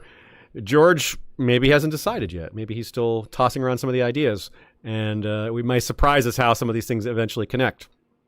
It could be. It's just confusing that there's no mention of her so far. So George would have to be basically retconning a bunch of stuff for her to have some impact past this, which would be again strange with the idea that she's gaining more magical powers and then does less. It could or just disappears from history. It could be that the even further decline of the dragons causes maybe her to lose some power. Like she loses everything because she's no longer able to do her magic, and then her followers abandon her, desert her. Maybe they kill her, and that enables the Maesters to write a lot of it off, as they do when they first try to approach. They're like, it's Thailand of all people who's sends the group to deal with Alice. And they come back with the horror stories and a bunch of dead people and all that. So if it kind of fades on its own, if it takes care of itself, they can kind of shrug it off. Those were just rumors. There was just this crazy Riverlanders talk. It never really happened. Yeah, that stuff didn't happen. So, I like the idea that if you wanted to write this fan fiction, and maybe Condell and his team will do this, or maybe George will too, it'd be interesting if she becomes the Ghost of High Heart, that's her true form, George loves having secret princes show up out of nowhere. Wouldn't it be interesting if Jenny of Oldstones is a descendant of this baby she has with Aemond, and so it's Targ and Targ eventually with Duncan the Small and Jenny of Oldstones. I mean, Jenny is framed as being kind of a nobody. She's just another Woods Witch character that comes from Oldstones. But if those two if Alice connects to the Ghost of High Heart, or I mean to the Woods Witch and then to the Ghost of High Heart, that would be an interesting way of her furthering this plan over time and maybe refining it. Yeah, I like that. I could see that. Yeah, if we're trying to find other things they connect to, that would be a good example of that. He really loves secret Targaryens. Absolutely. Well, let's we'll have to save this sea smoke Sir Adam going there for another time. We've gone too long today. So we'll Who would have thought us talking about the old gods and the God's Eye and Isle of Faces and prophecy would go too long? And dragons and Targaryen. Yeah, like who based knew? on the things we're wearing, that would never happen. I can't believe this happened. This was completely unexpected. Even the prophets couldn't have seen this coming. So yeah, we'll talk about that some other time. It is peculiar, maybe connected to this, but maybe not. So we'll talk about it some other time. The strange case of sea smoke and Adam going to the Isle of Faces. Christina K says, I think Jaehaera foresaw the pit. I think that's why she named her dragon Morgul, like she inherited her mom's abilities. Ooh, yeah, Morgul, Valar Morghulis, death, a dragon dead before it even. That's an interesting idea. Yeah, I like that idea a lot. That's why I grabbed it. I was like, I like the idea that Jaehaera has this sense. And I always did think Morgul was a very dark name for a dragon, especially a dragon that a little girl named. Maybe Helena. It's a name that comes from Lord of the Rings. It's the name Minas Morgul. It's the dead city that the Ringwraiths take from Gondor. Oh yeah, I knew that. It just didn't occur to me. You're totally right. Yeah, that's George does love his Lord of the Rings. So it is a very weird name, and it's also one that's out of. It doesn't fit It doesn't fit with the Targaryen naming. It doesn't sound like a Valyrian name. Nope. It sounds strange. Yeah, I mean it is a Valyrian word because Valar Morgul, Morgul is clearly a part of their language, but it doesn't sound like a Valyrian god necessarily. Yeah. It would be a death god if it was. It's like the death god. Maybe it is the death god. Oh, interesting. But either way, to choose to name a dragon that either speaks to having had a vision of the dragon's death or just her perspective of like these things are scary and have killed lots of people. Like they have led to a lot. Like Jaehaera, I don't know, is young for that, but maybe she knew that. Yeah, I mean, she's like, I'm gonna name my dragon Death. Okay. Get her some My Chemical Romance at an early age, I guess. Really leaning into emo stuff. Well, I mean, you would be emo if you're. What happened to your family, your twin brother, and all that, and your baby brother? Yeah.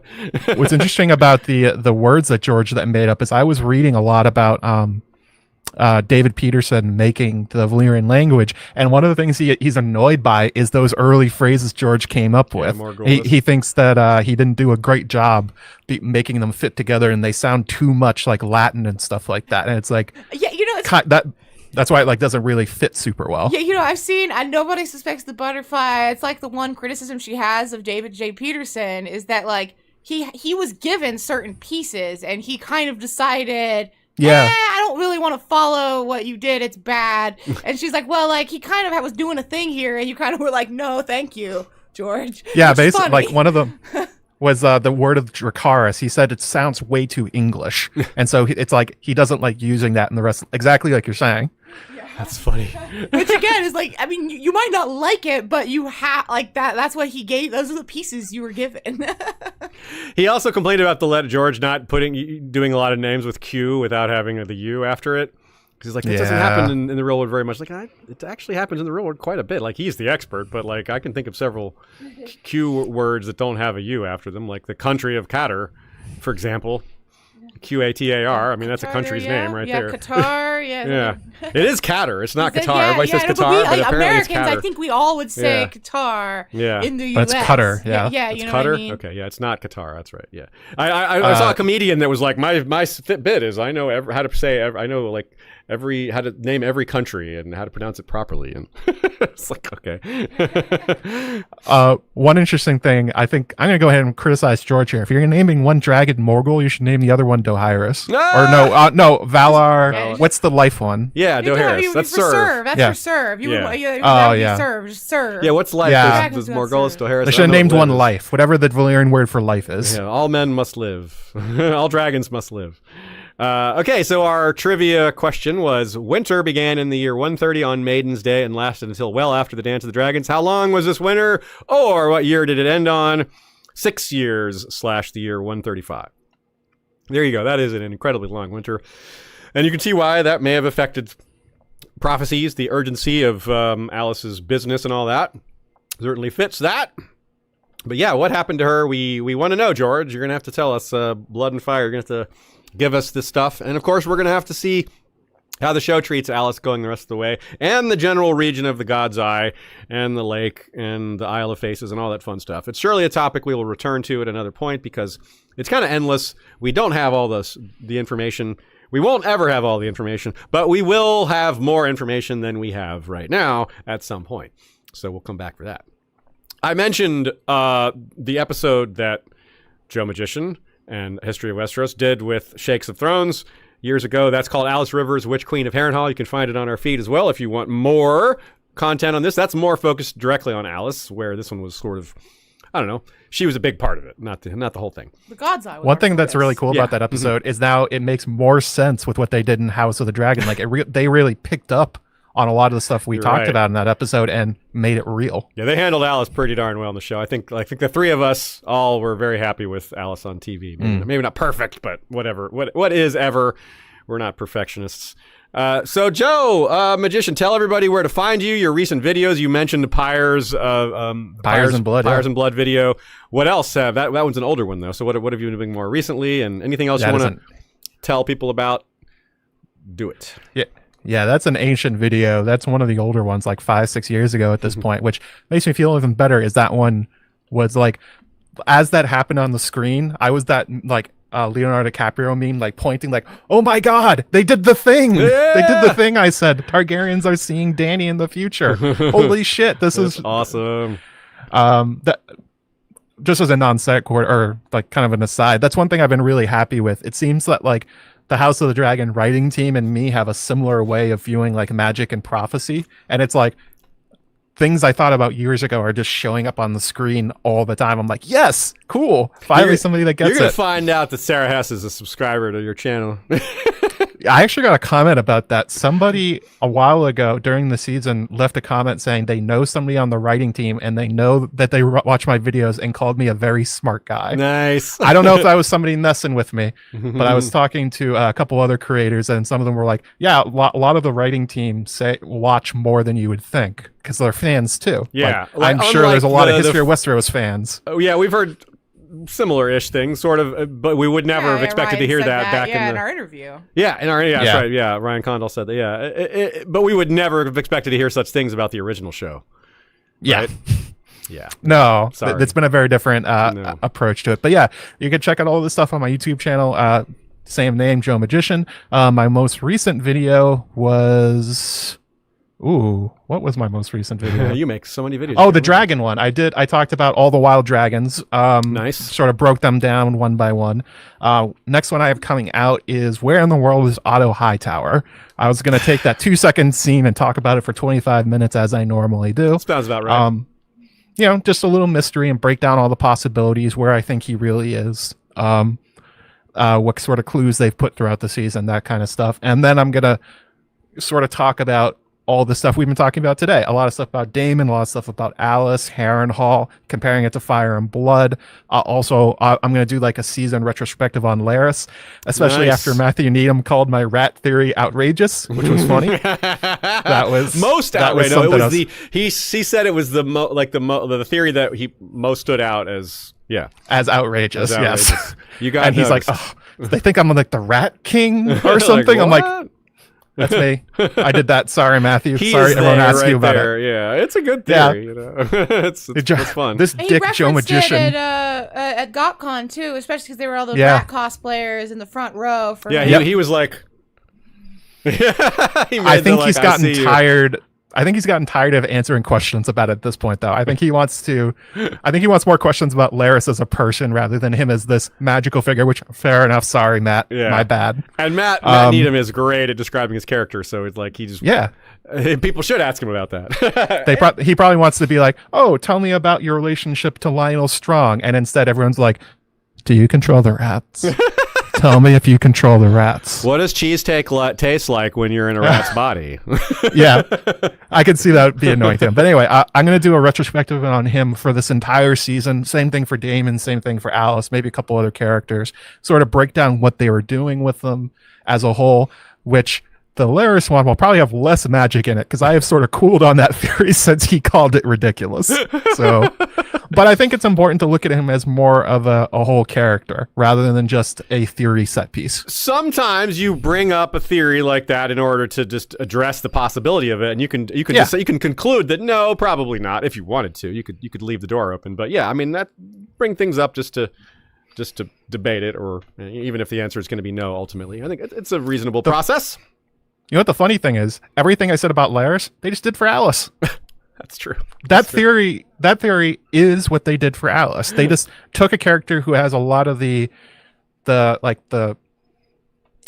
possibilities and a lot of the backstory that would let you do it, and then they just pushed go on everything. So it was like, all right, I was sort of right. Just It was Alice, not Laris. It was a big validation fest for you. I was very, very pleased. It was to great. See that. Yeah, heck yeah. We're getting a couple rat puns in here. Say you're going to do a retrospective. Oh, there's a rat right here. It's very radical. Oh yeah, look at that. There it is. Yeah, very radical. Yeah, there it is. Radical. Little Brendan, my albino rat. There's that book, The Game of Rat and Dragon. Right? Oh my God! Oh, what is it? The rat, the hawk, and the whatever. And the pig. Yeah, the rat, the hawk. Interesting. Rats are everywhere. Truly, they are.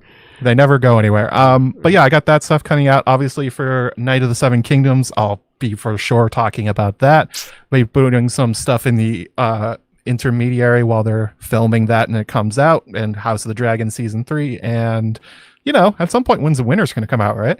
I guess so. Maybe. We'll see. Who cares? Yeah, well, we'll just take that when it comes. Yeah. Yeah. I'm done hoping. So just let it happen when it happens. So all that kind of stuff's going to come on my channel. And also, I realized during the season, did you know I had no videos on the Blackwoods on my channel until this season? What? Yeah. That seems impossible. I write random fan theories, and I just have this stuff just sort of floating around, but I haven't put it into content.